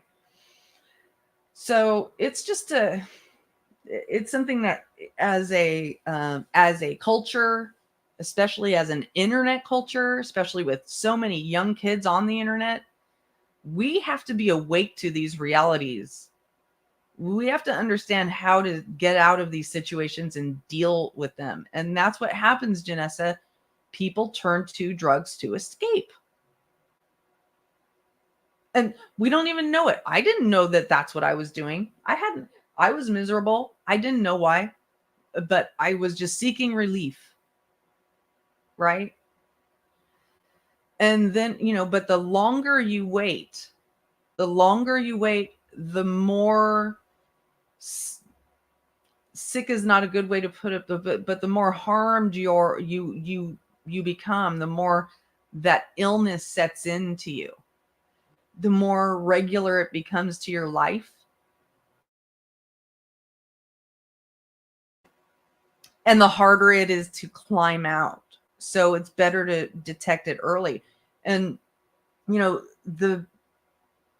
the original name of this channel that I'm on right now was called Trauma and True Crime. And it was because I was trying to show that usually trauma leads to true crime situations, and also that we're all walking around with some form of, or many of us are walking around with some form of generational trauma. And if we don't address it now, we're going to carry it on to the next generation. And the internet is exacerbating that. And, I'm only one person. I know there's a lot of me who are out there sounding this alarm about the internet and, escalating transgenerational trauma, making it worse, like putting a thumb on the scale of the trauma that we already have. I know that there are other people besides me, but I'm just trying to have as coherent and respectful and influent, persuasive voice as I can to help people understand all of this, if that makes sense. So, and I know that was a really heavy topic, and I'm really sorry for anybody that triggered or made uncomfortable. It is unfortunate that sometimes we have to go through really uncomfortable scenarios and situations to get through the other side, to find the relief that we can get without seeking drugs and alcohol.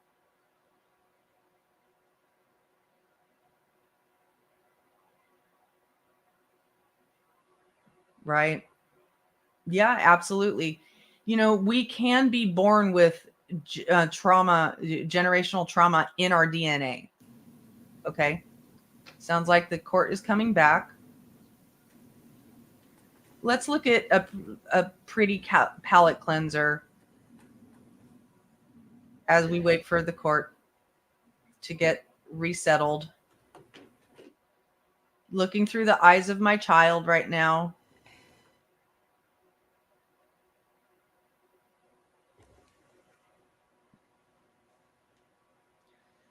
And just remember, If it doesn't fit, you must acquit. also, Judge, you're so gorgeous, Miss Judge. I just have to tell you, you're gorgeous. Thank you, Mr. Lewis. you are gorgeous. The judge was gorgeous. I just think it was funny. I think the kid's body language in that clip is so funny because he's on Zoom. He's zooming in from jail and he's trying to pick up on the judge. Everybody ready? Yes. We can bring them in. All rise for the jurors, please. Oh no, I didn't see that test, Mac. I'll check it out. But I can't stand that dude. I just can't stand him. Such a freaking liar.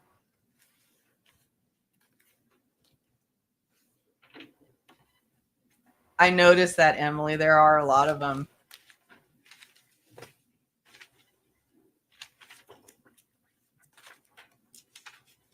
Alfred! Good morning, sir. What's your name? Me? Yeah, you. Yes. Nathaniel Saxon, sir. Your name's not Buttfucker 3000, you yo-ho. What kind of idiot logs into court like that? Yeah, yo hole. You may be seated. State may call its next witness. Thank you, Your Honor. At this point, the state will call Officer Ryan Heil to the stand, please.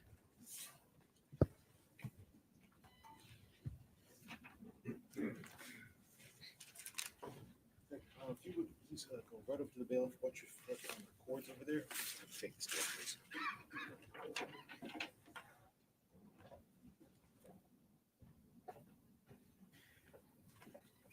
And Detective, if you would remain standing just for a moment, please raise your right hand. Do you solemnly swear that the testimony you give this jury will be the truth, the whole truth, and nothing but the truth? So help you God. Yes, sir. Thank you, sir. Please feel free to have a seat. Since we're being recorded here for the day, would you please state your full name and spell both your first and last name for the record? Yes. Ryan Heil, Ryanheile. And Detective Heil, where are you currently employed? The Manchester Police Department. How long have you been working for the Manchester Police Department? Since April 2013. 2013, so Correct. A little over 10 years then. Yes, And let me ask you, are you a full-time certified police officer with them? I am. Did you graduate from the New Hampshire State Police Training Academy? I did. And when did you graduate from there? The summer of 2013. Do you remember your academy class? 151. And let me ask you, in your time at the Manchester Police Department, first of all, did you have any law enforcement experience before you started working at Manchester? I was part-time in Southampton, New Hampshire for about a year prior. For about 1 year? Correct. Okay. Since you've been with Manchester, can you please describe for the jury some of the different patrols that you've been on, different units and assignments that you've had, but basically your different job duties for the department? Okay. So when I graduated until September 2018, I was in patrol. In September 2018, I was assigned to detective. I'm sorry, did you say September or December? September. September 2018. Okay. With regards to that time period of being a detective, what are some of your duties that you do right now? So my specialty is fire related, but I also deal with anything that is adult related. As opposed to what, when you say adult related? So either juvenile or domestic violence. My area is the adult side. Okay. Now, back in specifically January of 2022, were you working as a detective then? I was. Okay. And doing the same sort of crimes involving adults? That is correct. In January of 2002, were you involved and a part of a search that was done specifically of a 2006 Audi S4 with New Hampshire registration 4569334? I was. Okay. Where did that search where was that taking place? In our evidence bay at our secure lot of the Manchester Police Department. And what was your role in the search of that car? So I typed up what we call a crime scene note, which basically documents everything that took place during the search. And what were some of the challenges that you and the other officers faced while trying to process that particular car? It was a very biohazard conditions. Since the vehicle was covered in mold, we actually had to wear a Tyvek suit and a full face mask respirator during the search of this car. And Detective, I'm just moving the microphone for a moment. I'd like to show you what's been marked State's Exhibit 22. Do you recognize this car? I do. Okay, what do you recognize that to be? That is the car that I searched.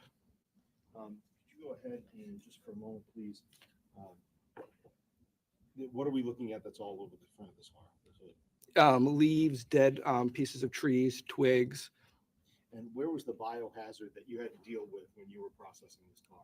all inside the complete interior of the car. I'd like to show you what's been marked State's Exhibit 23 for identification purposes only. Just have to take that down there. Okay. And do you recognize that photo? I do. What's that a photo of? That's the interior of the Audi that was searched. Does that accurately reflect what you just told us with regards to the condition of the car when you searched it? It does. And also, I'm going to show you State's Exhibit 24 for identification purposes only. And I wonder if you could take a look at that photo. That is also the interior version in the trunk of the vehicle that was searched. The trunk of that Audi S4. That is correct. Does that photo accurately depict the condition, the same one that you saw when you were part of that search back in January of 2022? It is. Other than the fact that both of those photos had small little red labels down on the corners, have there been any other sort of changes or alterations with regards to that photo based upon your memory of what that image looked like on that day? No. At this point, Your Honor, I'd ask for identification to be stricken from State's Exhibits 23 and 24. Without objection. The ID is stricken, not 22, just, oh, you already had 22 22 is is already already full. installed. Yes, okay. The ID is stricken on exhibits 23 and 24. They're entered as full exhibits.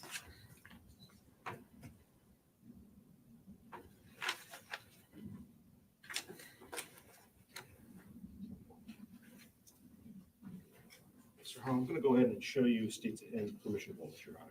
Yes. I'm going to show you State's Exhibit 23, this particular one. Again, what part of the car is this? That is the interior front of the vehicle that was searched. Interior and front? Yes. Okay. You said that you had to wear Tyvek suits. With regards to the interior, what was the interior color supposed to be? It was a lighter color. The lighter color? Yes. Can you consider any particular color, like gray, like tan, I believe it was a creamish color. kind of a green color? So with regards to the color that we're seeing on the seats, what's that on the seats here? That is, I believe, it's mold. Also showing State's Exhibit 24. You said this is the trunk photo, correct? Yes, sir. With regards to this photo, do you recall, was this the condition of the trunk when you guys opened the trunk? Or were there other items that had been taken out? There was a large amount of items that were removed prior to that photograph. Large amount. That is correct.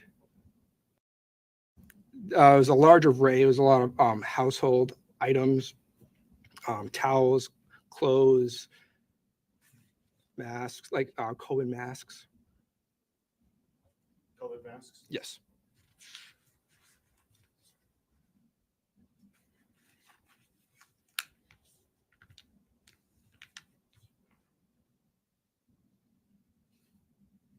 Nonetheless, did you and the other officers still try to process that vehicle?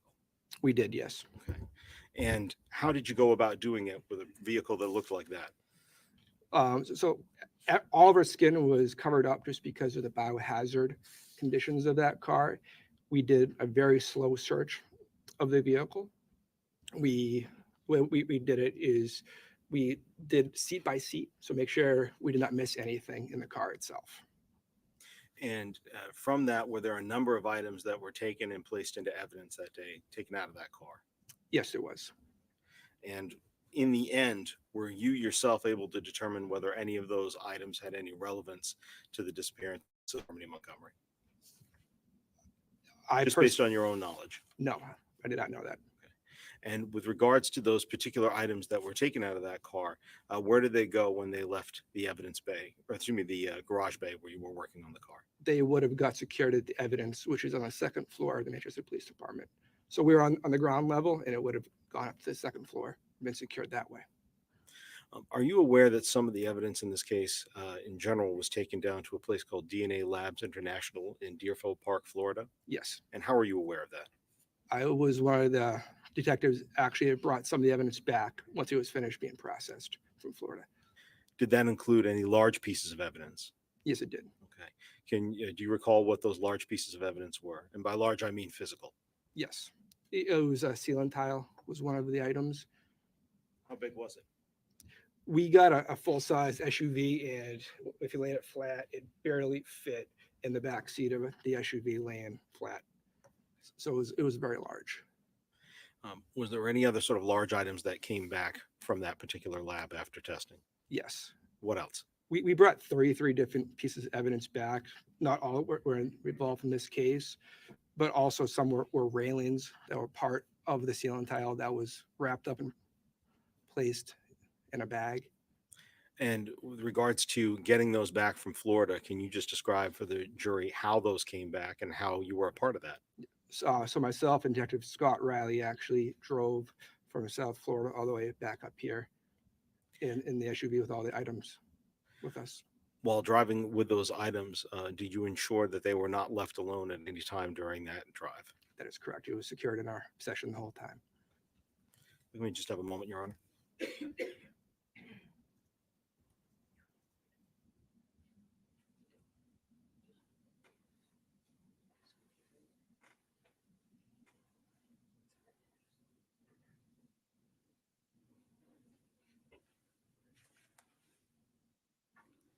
All right, Detective Heil, thank you very much for your time. I don't have any further questions for you. I believe defense counsel may have a few. All right, thank you. Thank you, sir. And good afternoon to you. My name is Jamie Brooks. Good afternoon, sir. I just want to make sure I heard this right. So, June 29th of last year, you picked up some evidentiary items pertaining to this case from a DNA lab office in Florida, correct? That is correct. Did you also pick up items belonging to a separate case? There was multiple cases that we're picking up items for, yes. So when this kind of a trip is made, I'm taking it's not that often. It's kind of like one-stop shopping. You'll just pick up everything that's ready to be brought back. Yes. Thank you. One question, Your Honor. To your knowledge, Detective, how many times has a trip like this been done to DNA Labs International? It's the first time that I've been made aware of it. Thank you. That's all. Any further, Attorney Brooks? No, Your Honor. Thank you. You may sit down. Thank you, ma'am.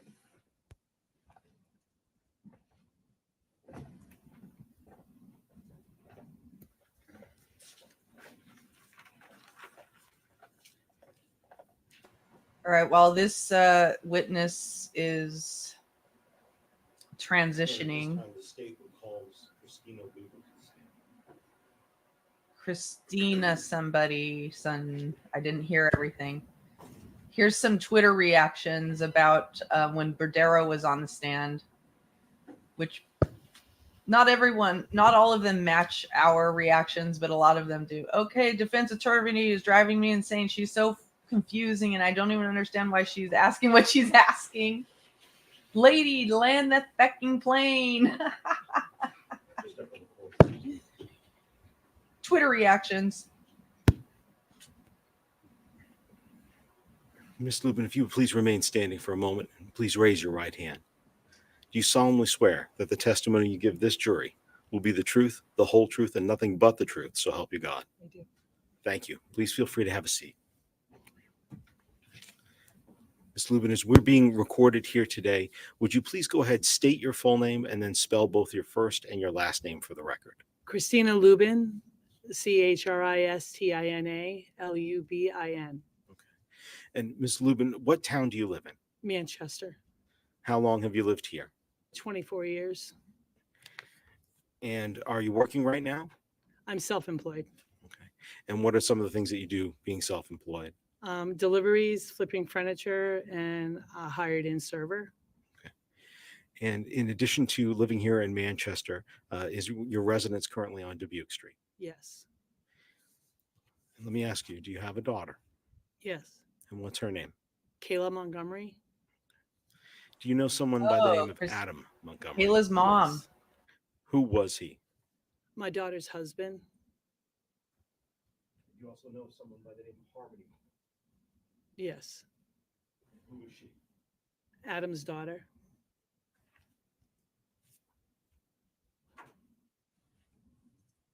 Go ahead and show you State's Exhibit 101. You recognize this man? Yes, I do. Who is this? Adam Montgomery.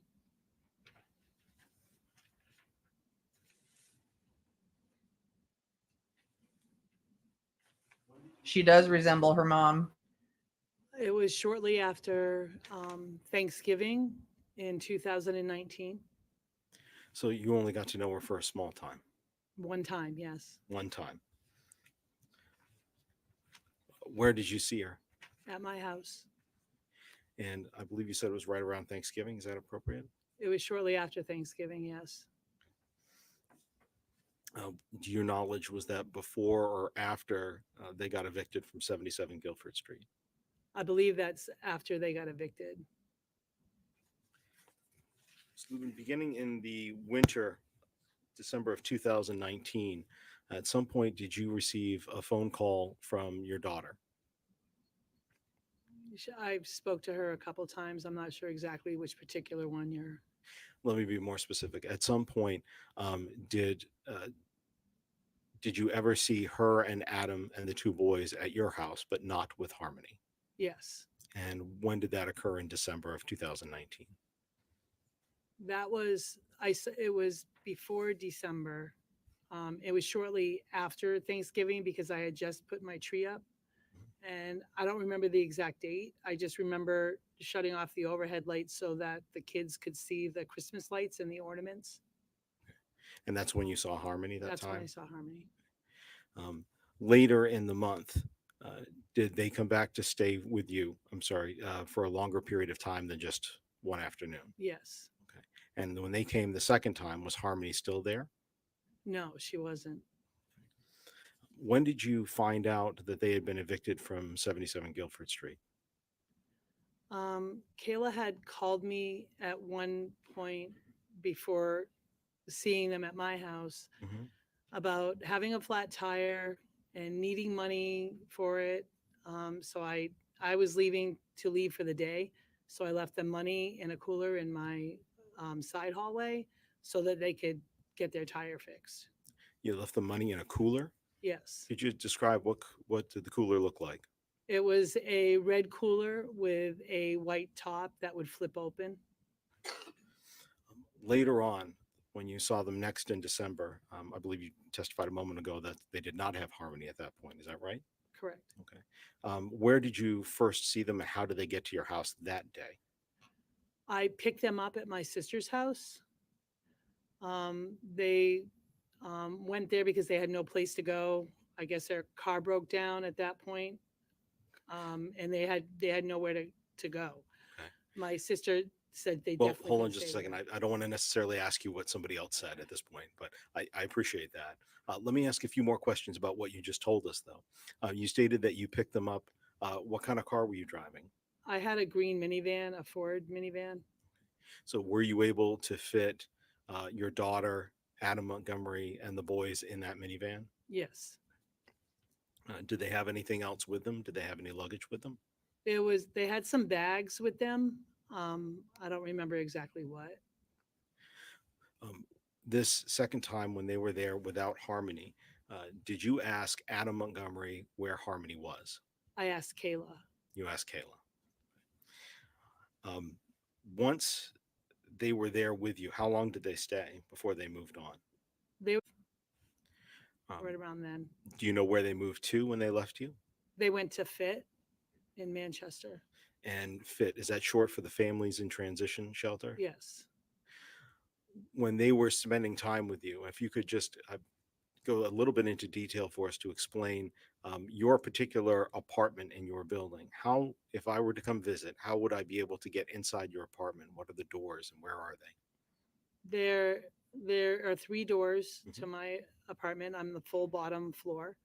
The very front door facing on Dubuque Street is where the mailboxes are, and that door is always locked.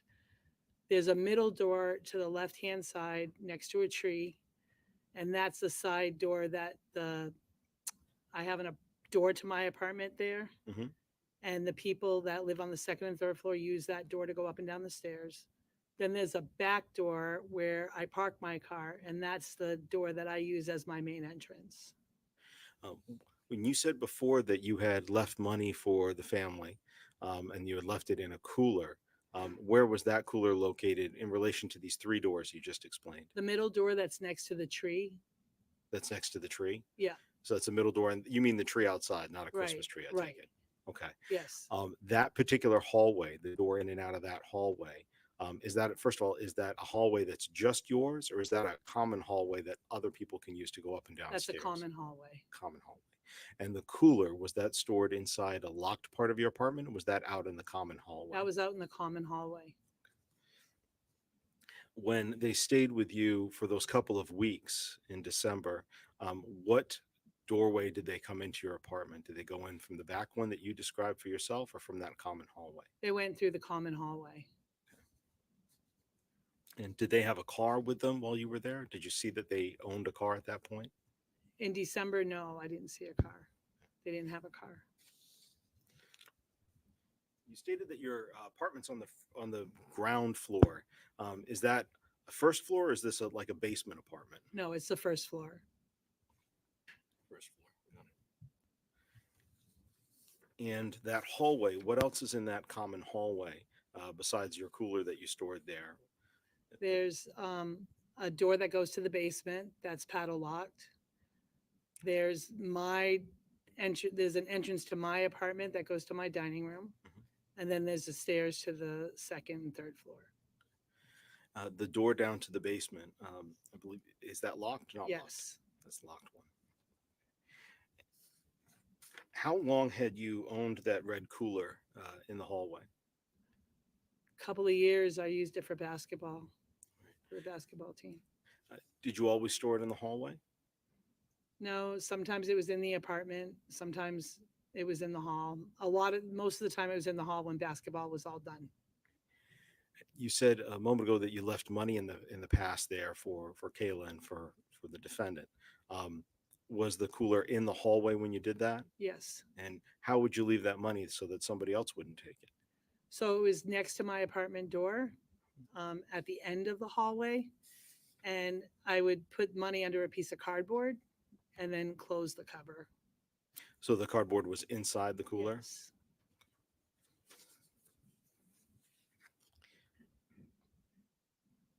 I'd like to show you what's been marked States Exhibits 28 and 29.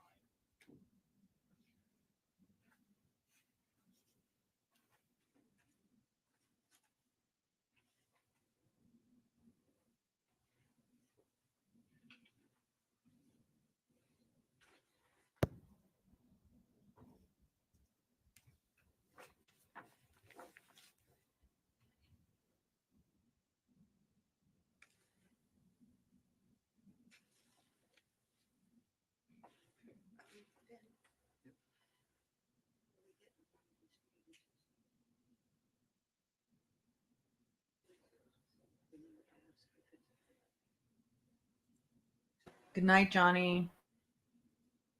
Let's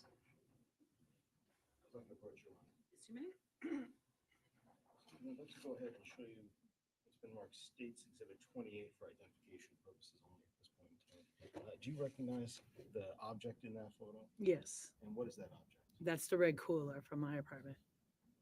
I'd like to also show you States Exhibit 29. Actually, So that must be the package underneath the table that's wrapped up. In condition as you would keep it. Hasn't been scratched up or marked or anything else at that point. Yes, it looks a little bit dirty. A little dirty? Yeah. I'm not going to show you what's been marked States Exhibit 29 for identification purposes only. Is that still the same cooler? It looks like the same cooler.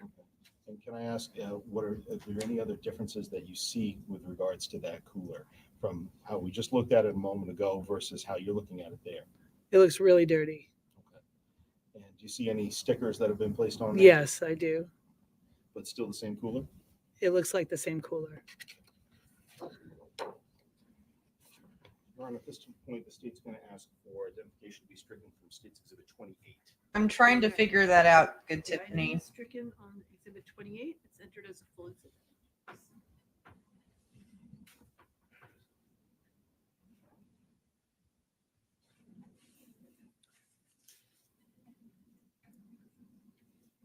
So that cooler that we just looked at, that was your cooler that was in the hall. It looks like my cooler, yes. And that was there back in December of 2019. Yes.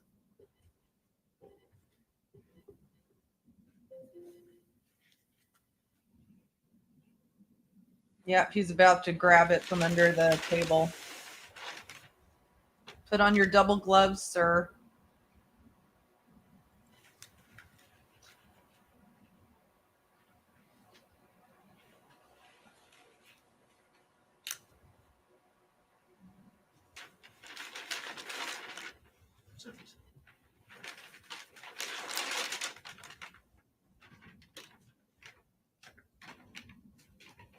It is absolutely revolting to think about this. What I would like to do is I would like to open up the top of the packaging so that you can see it and then ask whether or not you can identify the object. Okay. Okay. Let me borrow the scissors again.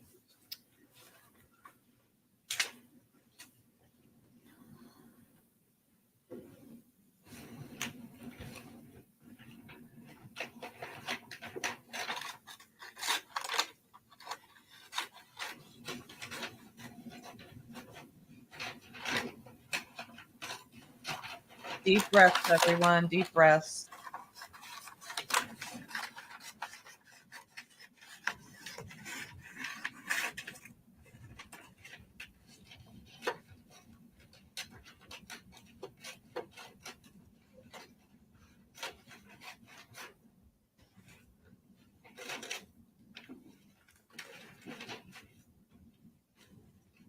Stephen, can you give Yeah. if I could ask the witness just to step down for a minute to look inside. Yes. Stephen, do you mind stepping down for a minute, please?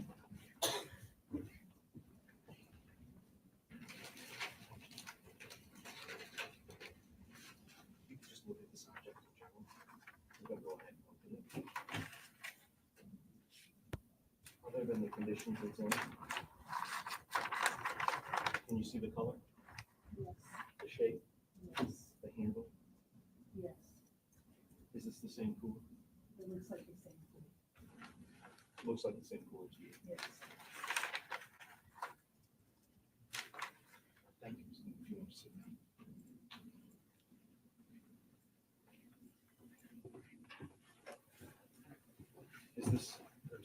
Does this look like the same cooler and the one that you identified before with regards to the one that you would leave money at? Yes. Did you ever keep anything else in this cooler? I used it for basketball tournaments for food. For food? For Mhm. basketball?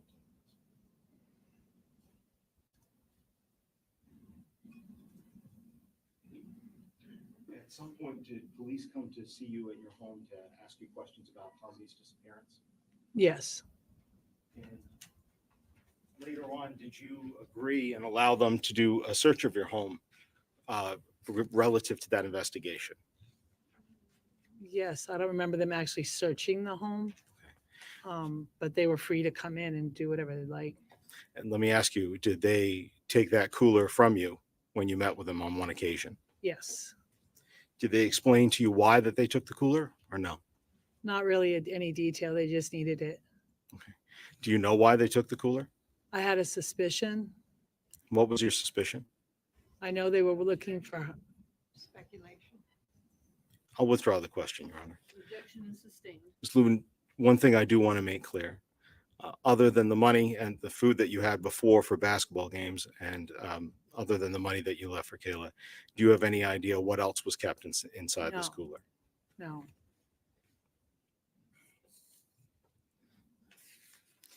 Did Adam Montgomery ever talk to you about this cooler? Never. It's my understanding that do some woodworking? Yes. What do you do? I upcycle and recycle pretty much any furniture I can get my hands on.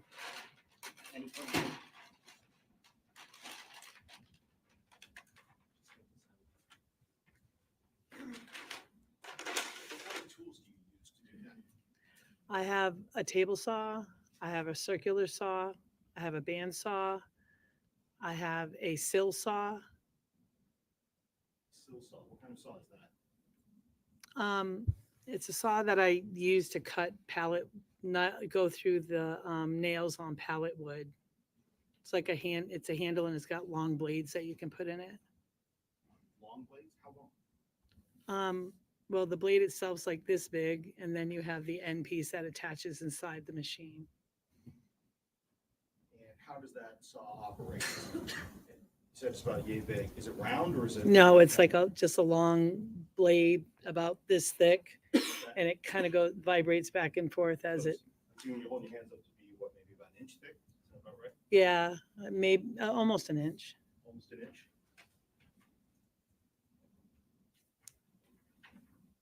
Sorry, I apologize for the delay.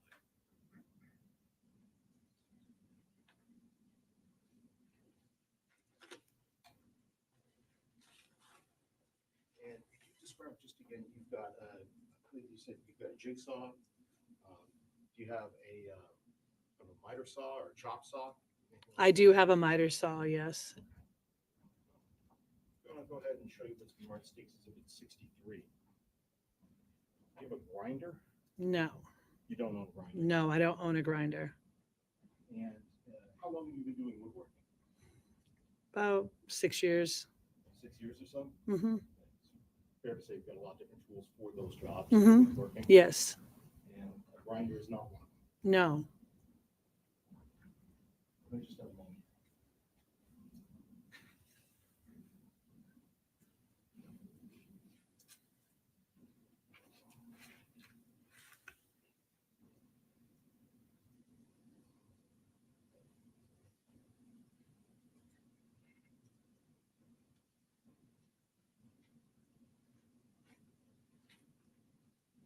Just a point of clarification, Your Honor, I apologize, I referred to the cooler as Exhibit 77, it's Exhibit 73, so I apologize for that mistake.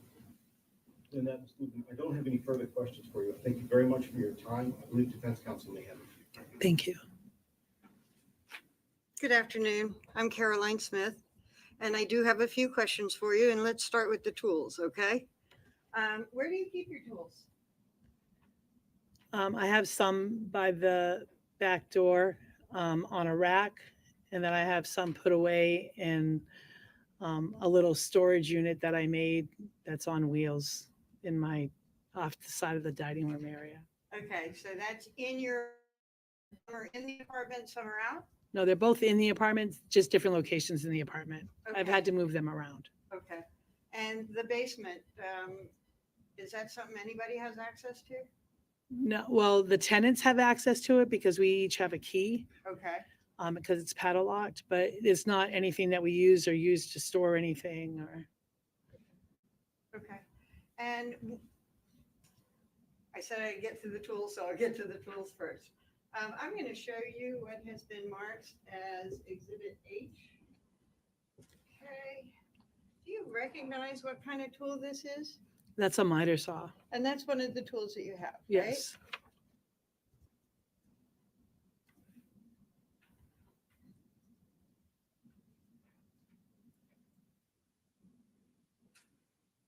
Is this a miter saw, ladies and gentlemen? Are you looking at a miter saw? Did you say that you had a circular saw? Yes. Okay. I'm going to show you a copy of I. Can you tell me what kind of tool is in this image? That is a circular saw. Okay. I'm going to show the jury.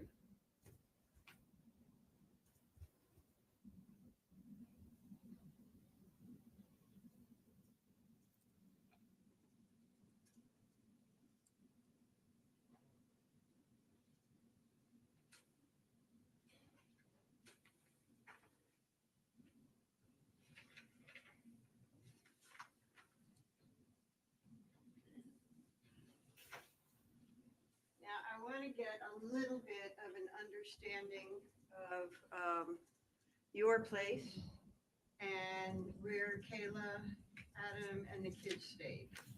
Were they in your apartment? Yes, Did you have an extra spare room for them?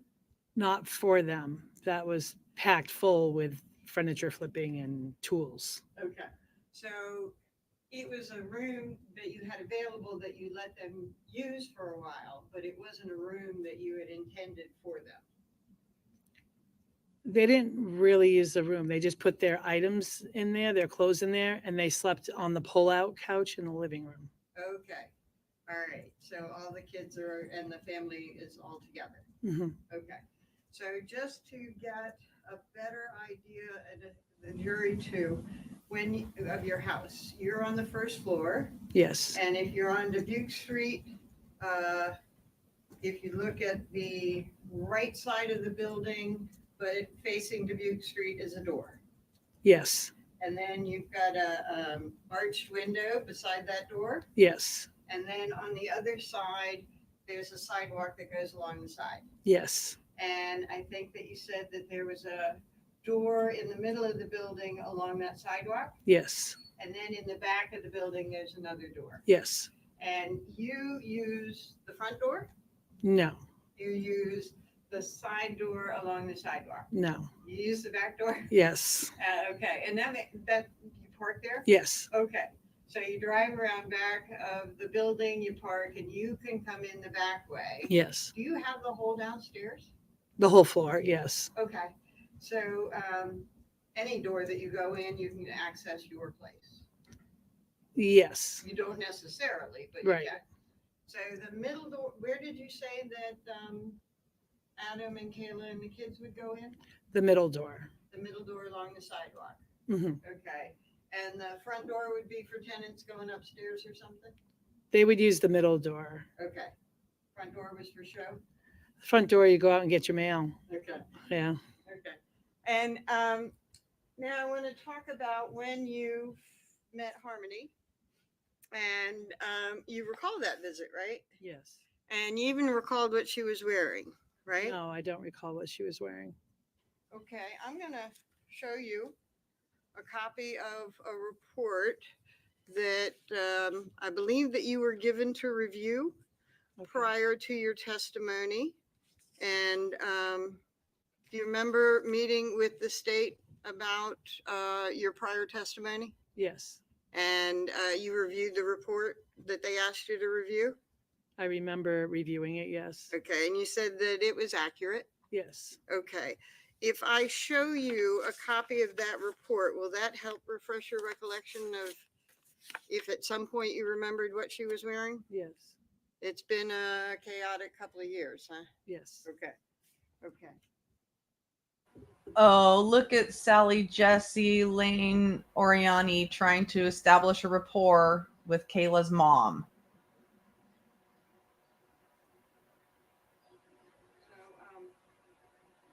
It's been a rough couple years, hasn't it? 165 that they gave you. And you can read any of this report about you, but I'm going to ask specifically about what you told them there.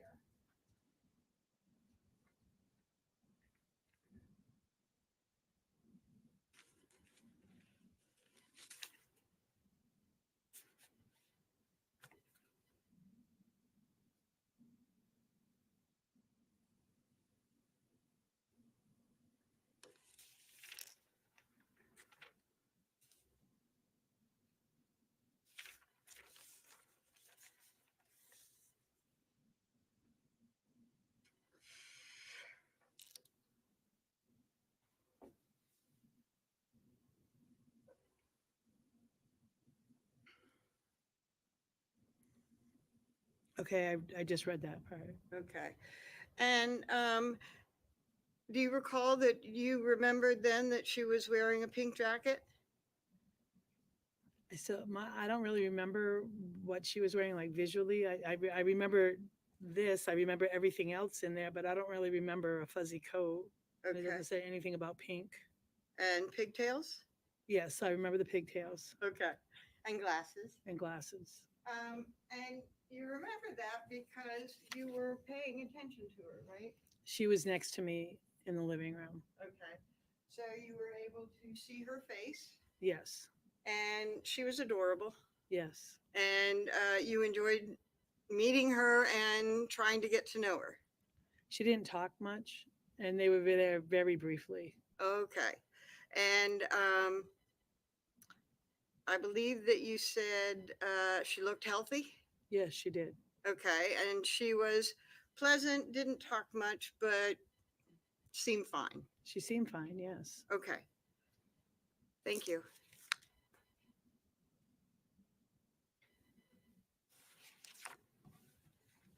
No, I'm sorry, no further questions.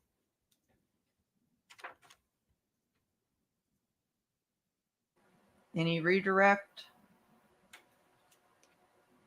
Quick question, Stephen. I apologize, Your Honor.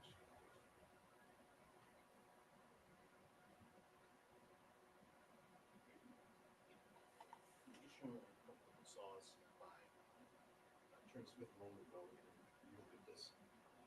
You said this is blind. Dude, step to the mic. So, I believe you said you did not own this. correct? No, I do not have a grinder. So, haven't owned one in the past either. Never.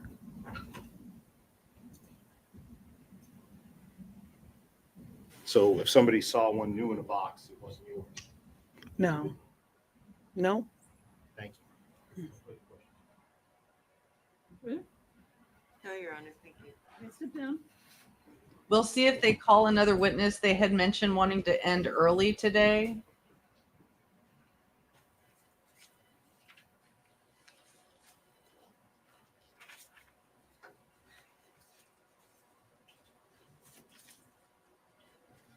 Just a brief moment.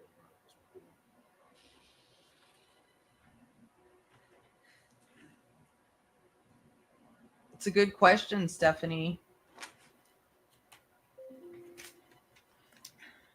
Alex, do you know how long Adam and Kayla were married? I'll say, Your Honor, thank you. Well, you know, Adam only had Criminalist Katie Swango to the stand. Katie Swanger. Adam only had Harmony for like 2 years. A year and a half, 2 years. So maybe that's why they only met her. Kayla's mom only met her once.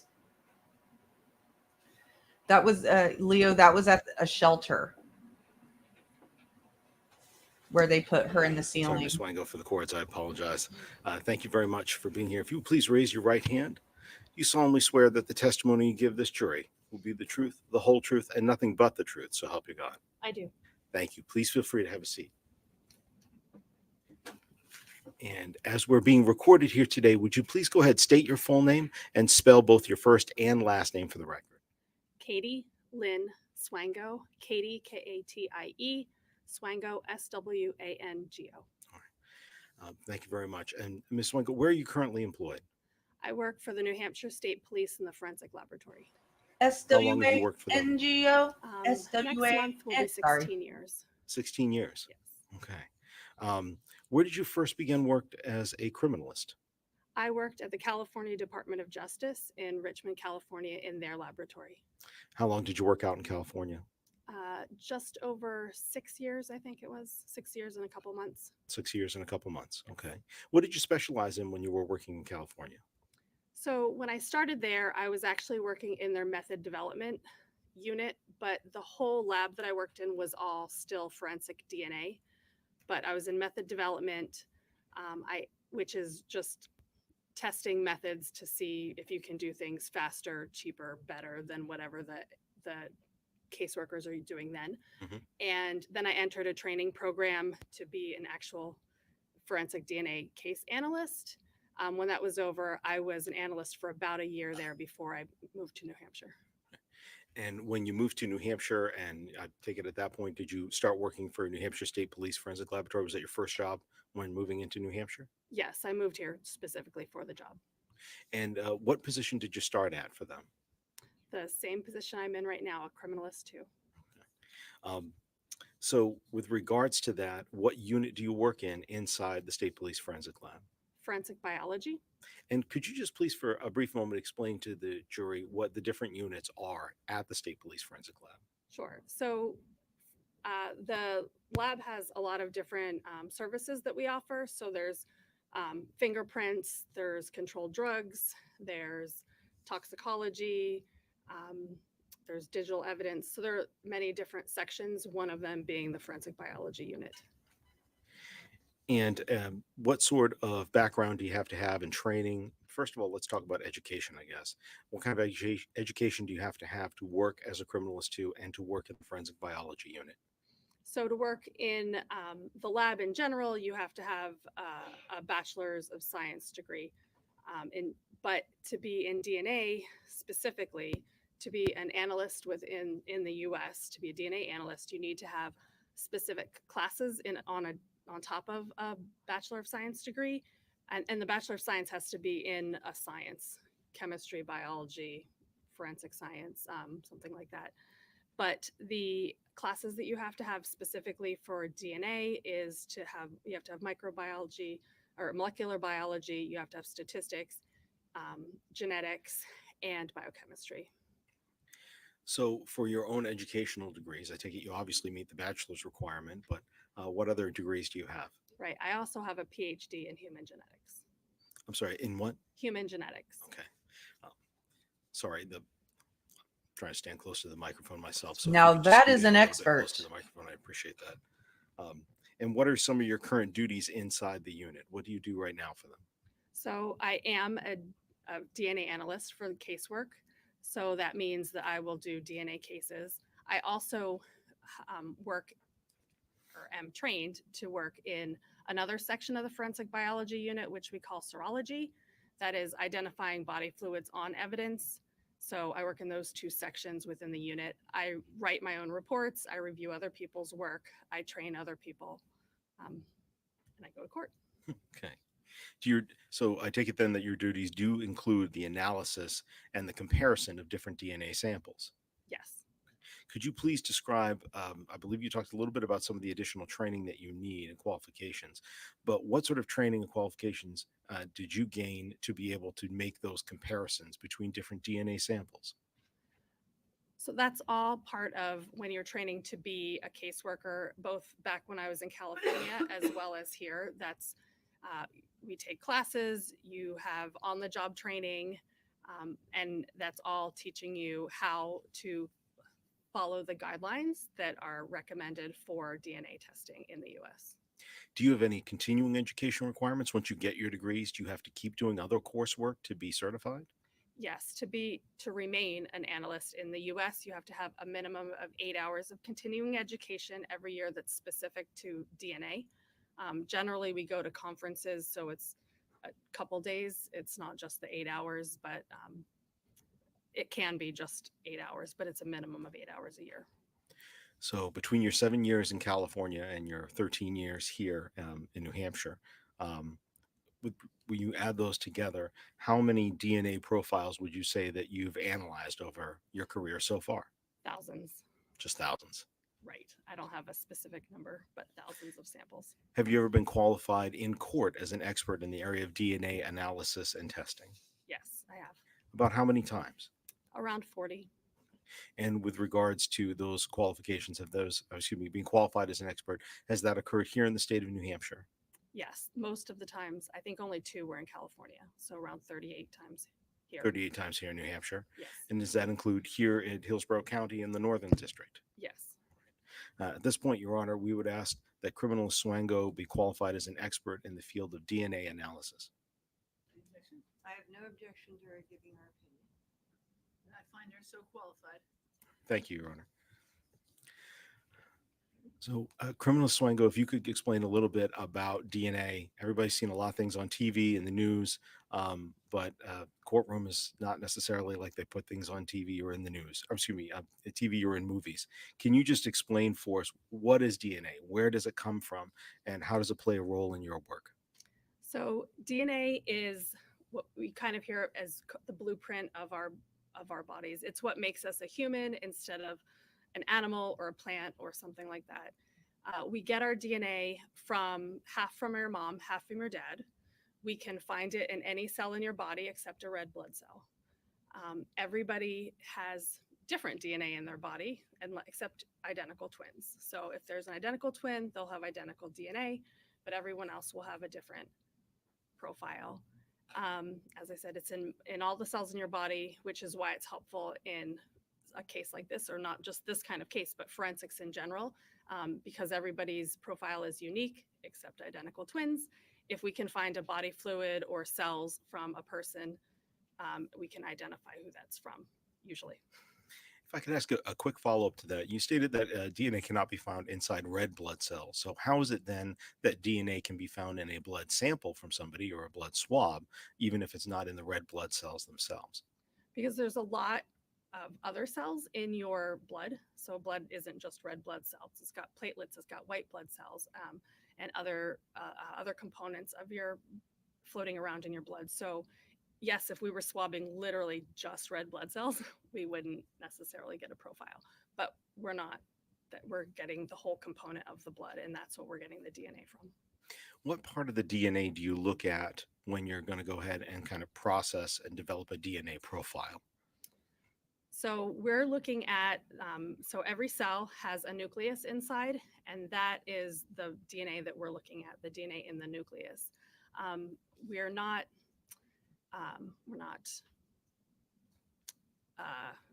sequencing. We're not sequencing your DNA. We're not trying to get like all of your DNA. We're looking at certain regions of the DNA that scientists have found are not linked to any certain diseases or anything. So we can't look at the profile and know what someone looks like. We can't tell if they have some sort of medical history. We can't tell anything like that. These are just parts of the DNA that for some reason that we don't know, through time have developed such that they're different from person to person, but they don't have some sort of, they don't actually cause anything in particular. They don't cause anything to be wrong with people necessarily. It's just that they're different from person to person. What's the purpose then of comparing DNA? I mean, how is it really used in forensic work? So we will get DNA from an item of evidence at a scene, and that's where we get one profile from. And then to know whose it is, we have to have known samples from people that they think might be players in the scene. And we would take the profile from each person. We would look at them side by side, and you can just look down in like a tabular format at the profiles to tell if they match or if they're similar and could be from the same person. And then we have to tell them how strong of a match that is, or how close those profiles could be. And so we do a statistic to provide that information as well. So, and I want to make sure I'm getting it right. So you can develop a profile of an individual, either some not known. So for example, a part of DNA that's found in a location, maybe on a podium, and then compare that to a known profile of somebody from a known sample. How do you get those known samples? They have to be submitted by the police department. Okay.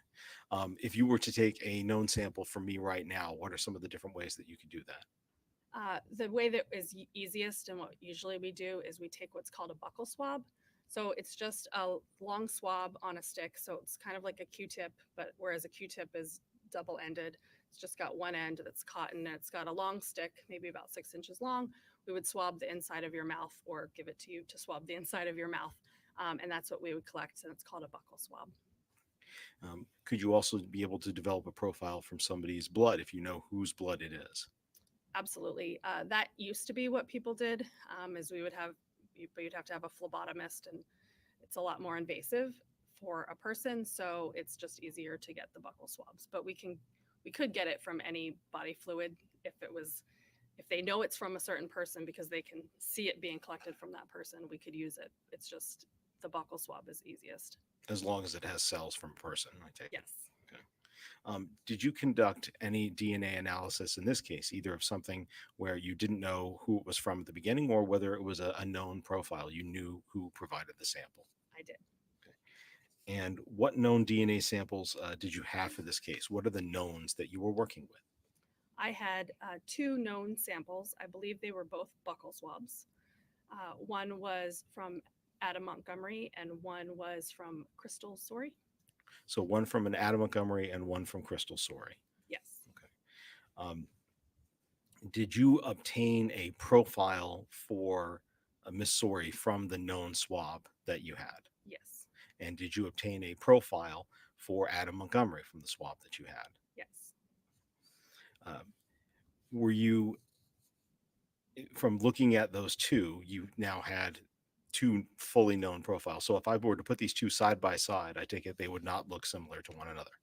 No, they wouldn't, because as we said, everybody is going to have a different profile. How many pieces of evidence did you then compare to the known profiles that you had for Crystal Sorey and for Adam Montgomery? I would have to check my reports. I don't think I ended up with that. I had at least one, but I don't know if I had more than one. I don't believe I had more than one to compare with either of them.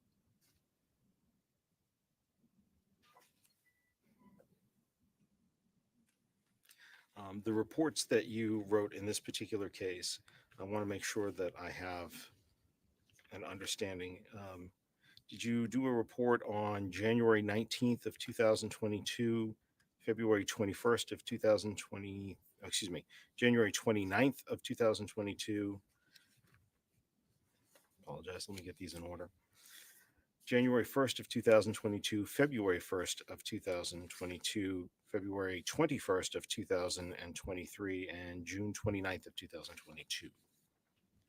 Those. Better I know yet. I wrote several reports. I would have to see them to know if those are the correct dates. And so, if I may approach, Your Honor.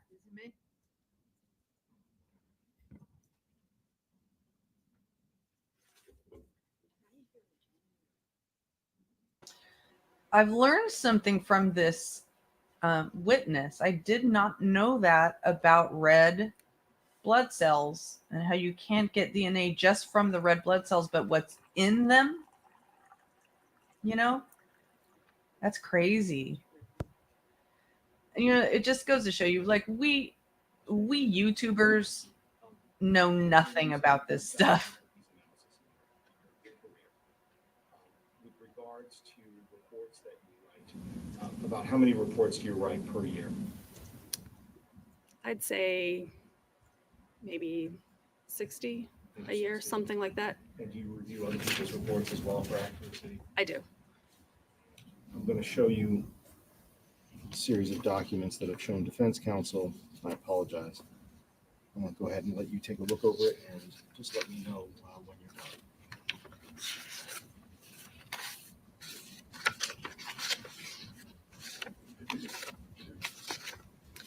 Yes, they all look like my reports, and that from looking at the items, that looks like the right number of reports as well. With regards to those items, I'm going to have you hold on to those just for right now. Feel free to turn them upside down if you would, and to refresh your recollection with regards to specifics on this case. Just let us know. Okay. We'll be able to do that either myself or defense counsel. Okay. Specifically, one of the things that I would like to ask you is with regards to the number of, you had these 2 known profiles, one for Crystal Sorey, one for Adam Montgomery, but the number of different things that you compared those to, your unknowns, if you were. I'm wondering if you could tell us how many different swabs or cuttings or items that you compared your 2 knowns to. As I said, I know that there was one item that I compared them both to and was able to provide statistics. Okay. I did not actually get comparable profiles for most of the other items that I tested. And let's talk about that. When you say comparable profiles for the other items that you tested, from those other items, what were their test results?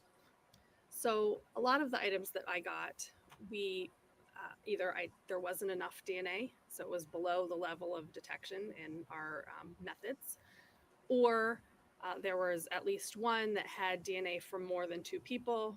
We don't have methods in our lab to look at mixtures of more than 2 people, so that was something again that I couldn't compare to anyone. And sometimes there's DNA there, it's detected, but there's not enough that would, so for us to make a comparison, the profile has to be of a certain quality. And so we would get the profile, we would look at it, we would do a statistic on the profile to see how rare or common it would be in the population. If it doesn't meet a certain threshold, we say that it just isn't able to be compared. It's too little DNA to compare to anybody. And so that's what happened with most of the samples that I tested in this case, unfortunately. So if I'm understanding that clearly, so most of the samples that you did test, there just either wasn't enough there or it didn't meet enough thresholds that you can definitively say, haha, I've got a DNA profile here. Correct.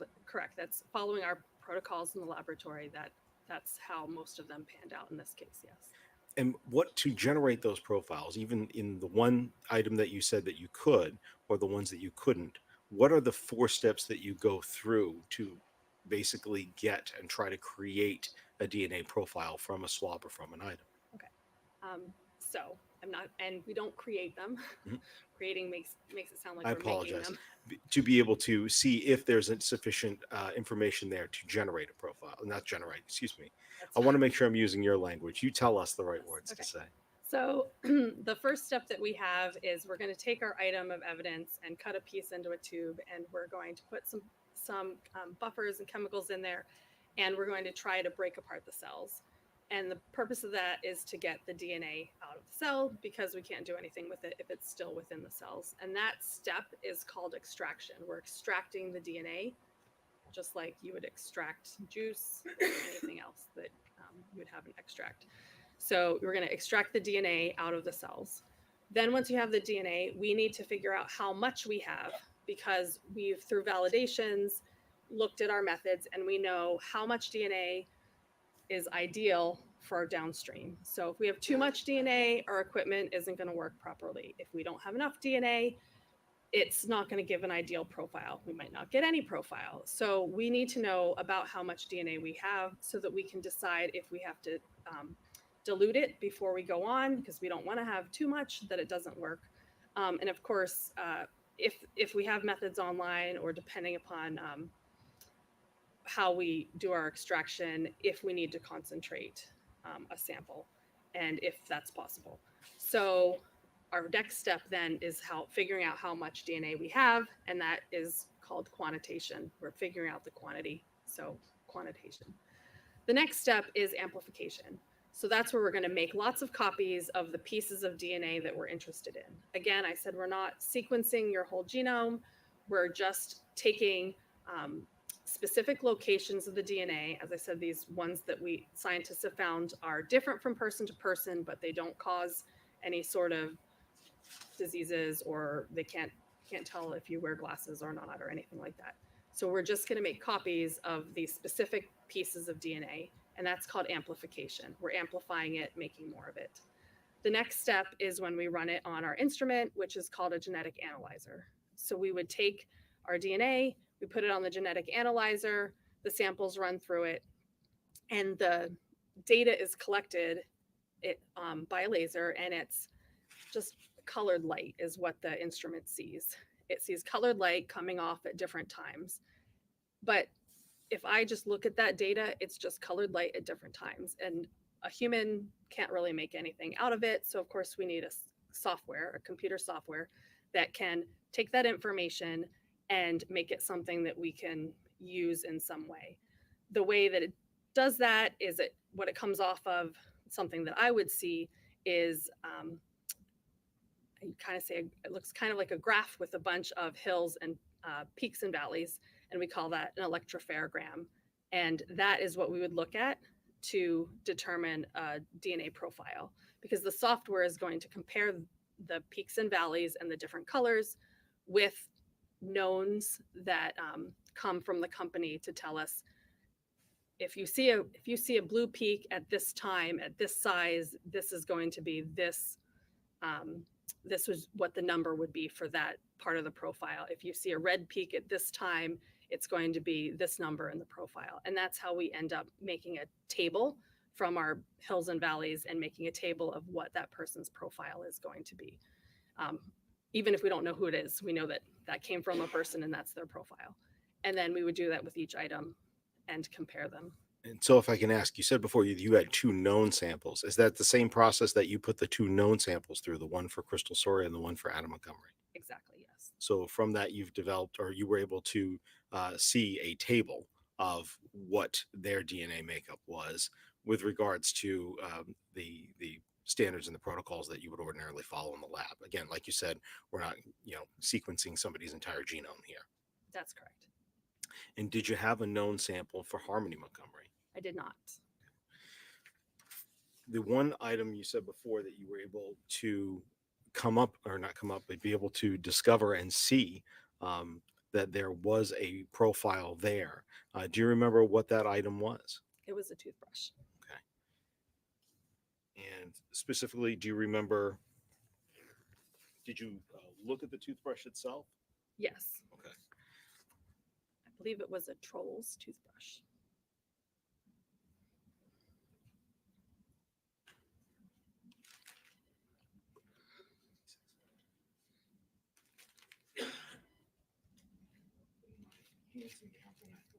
Open this up and show you what's been marked States Exhibit 66. Do you recognize that?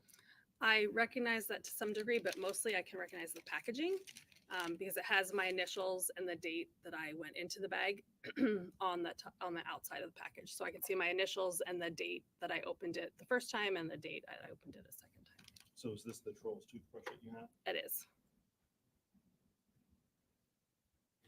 When you put this sample, how did you collect the sample from the toothbrush? I just cut some of the bristles off into my tube. And from that, did you put it through the same sequence that you just described for us? I did. And with regards to that particular profile that you were able to see from that toothbrush, what were you able to conclude after you were looking at that profile in comparison with your 2 known profiles of Crystal Soria and Adam Montgomery? So remember we said half your DNA is from mom and half is from dad. So I could look at that profile as compared to both Crystal's and Adam's, and I could tell what part came from Crystal and what part came from Adam, and everything lined up perfectly as if that could have been from a child made by those 2 people. And specifically with regards to the child, could you tell what the gender of the child would be? It was female. At the time that you did this, did you know or not know that Crystal Soria has only had one biological child that's a female? I did not know that at the time. And with regards, did you know or did you not know that Crystal Soria only had one biological child with Adam Montgomery? I didn't know that either. With regards to making this comparison and being able to look at this, you stated before that you're able to come up with a probability or a certainty, or what's the right term to use? We call it a probability. We would say the words are, it's more likely. It's however times more likely that it came from 2 people than as if it didn't come from those and it came from a random person. So are you able to, or the probability, what is the probability that there is some other female out there unrelated to a child of Crystal Soria and Adam Montgomery having a matching DNA for the DNA profile that you saw on that toothbrush? I feel like that's a statistic that maybe is possible, but I didn't run that. So I know that if I could could I look at that last report that had the statistic? If you could, please. Yes. And it's the June 29th report, 2022. And with regards to page 7280, you're thinking about the second page of your report? Yes.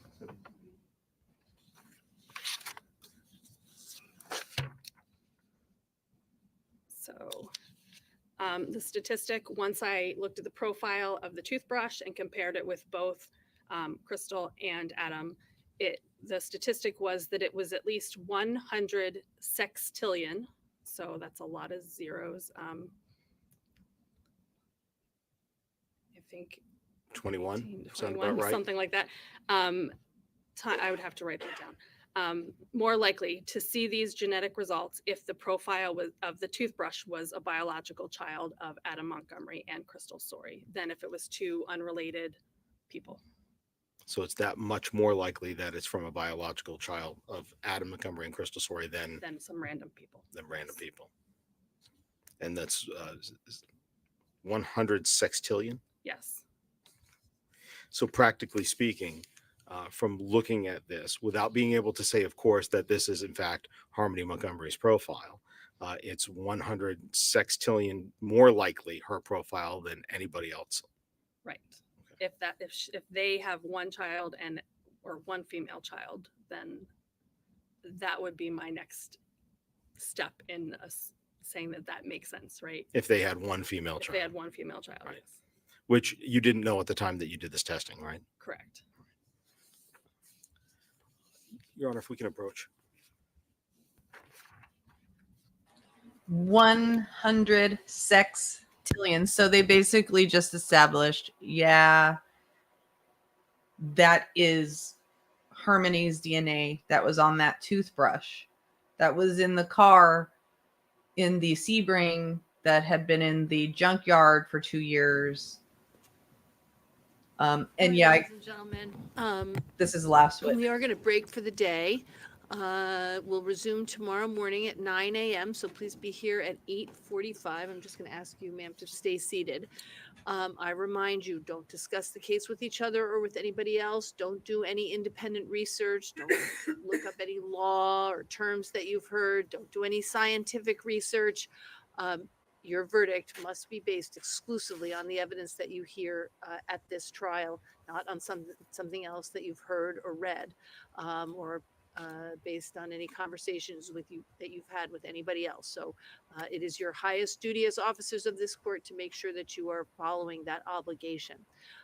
Please come back tomorrow morning at 8:45 for a 9 a.m. start. Thank you very much for your time and attention today, ladies and gentlemen. Please all rise for the jurors.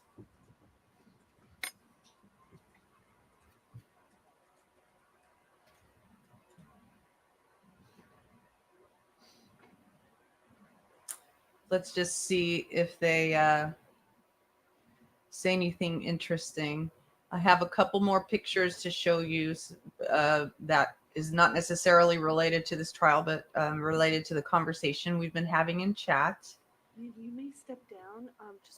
Please be very careful of those wires. Be okay? careful of those wires. For your reports. Thank you, Caroline. Thank you, Ms.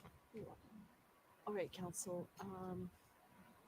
Be here at 8:45 for a 9 a.m. start. If for any reason you need to see me, please let me know earlier. I have something at 8:30, but I would move it if you needed to see me early for some reason. Okay.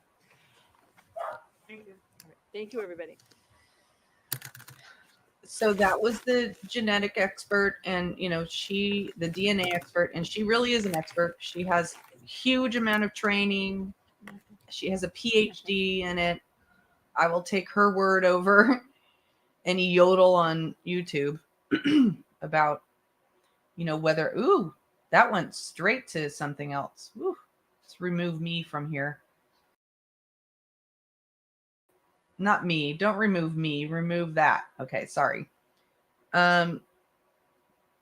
So that was an interesting day of kind of very dry and technical and plotting testimony to interesting testimony from Badero. And then Kayla's mom getting on the stand. That was interesting just to see her. And she had to testify to the cooler. It was really confusing to me to understand. Did she place money in that cooler before or after Harmony was in it? I don't get the impression that Harmony was in the cooler at the time that she put the money in there, or that would have been made much more clear by the prosecution. Let me look at who is having the trial recap today. Is it Alex? Because I don't think Alex is caught up in the chat. She's not listening real time. She's just in the chat. So who's having the trial recap today? Maybe it's Jen Liu.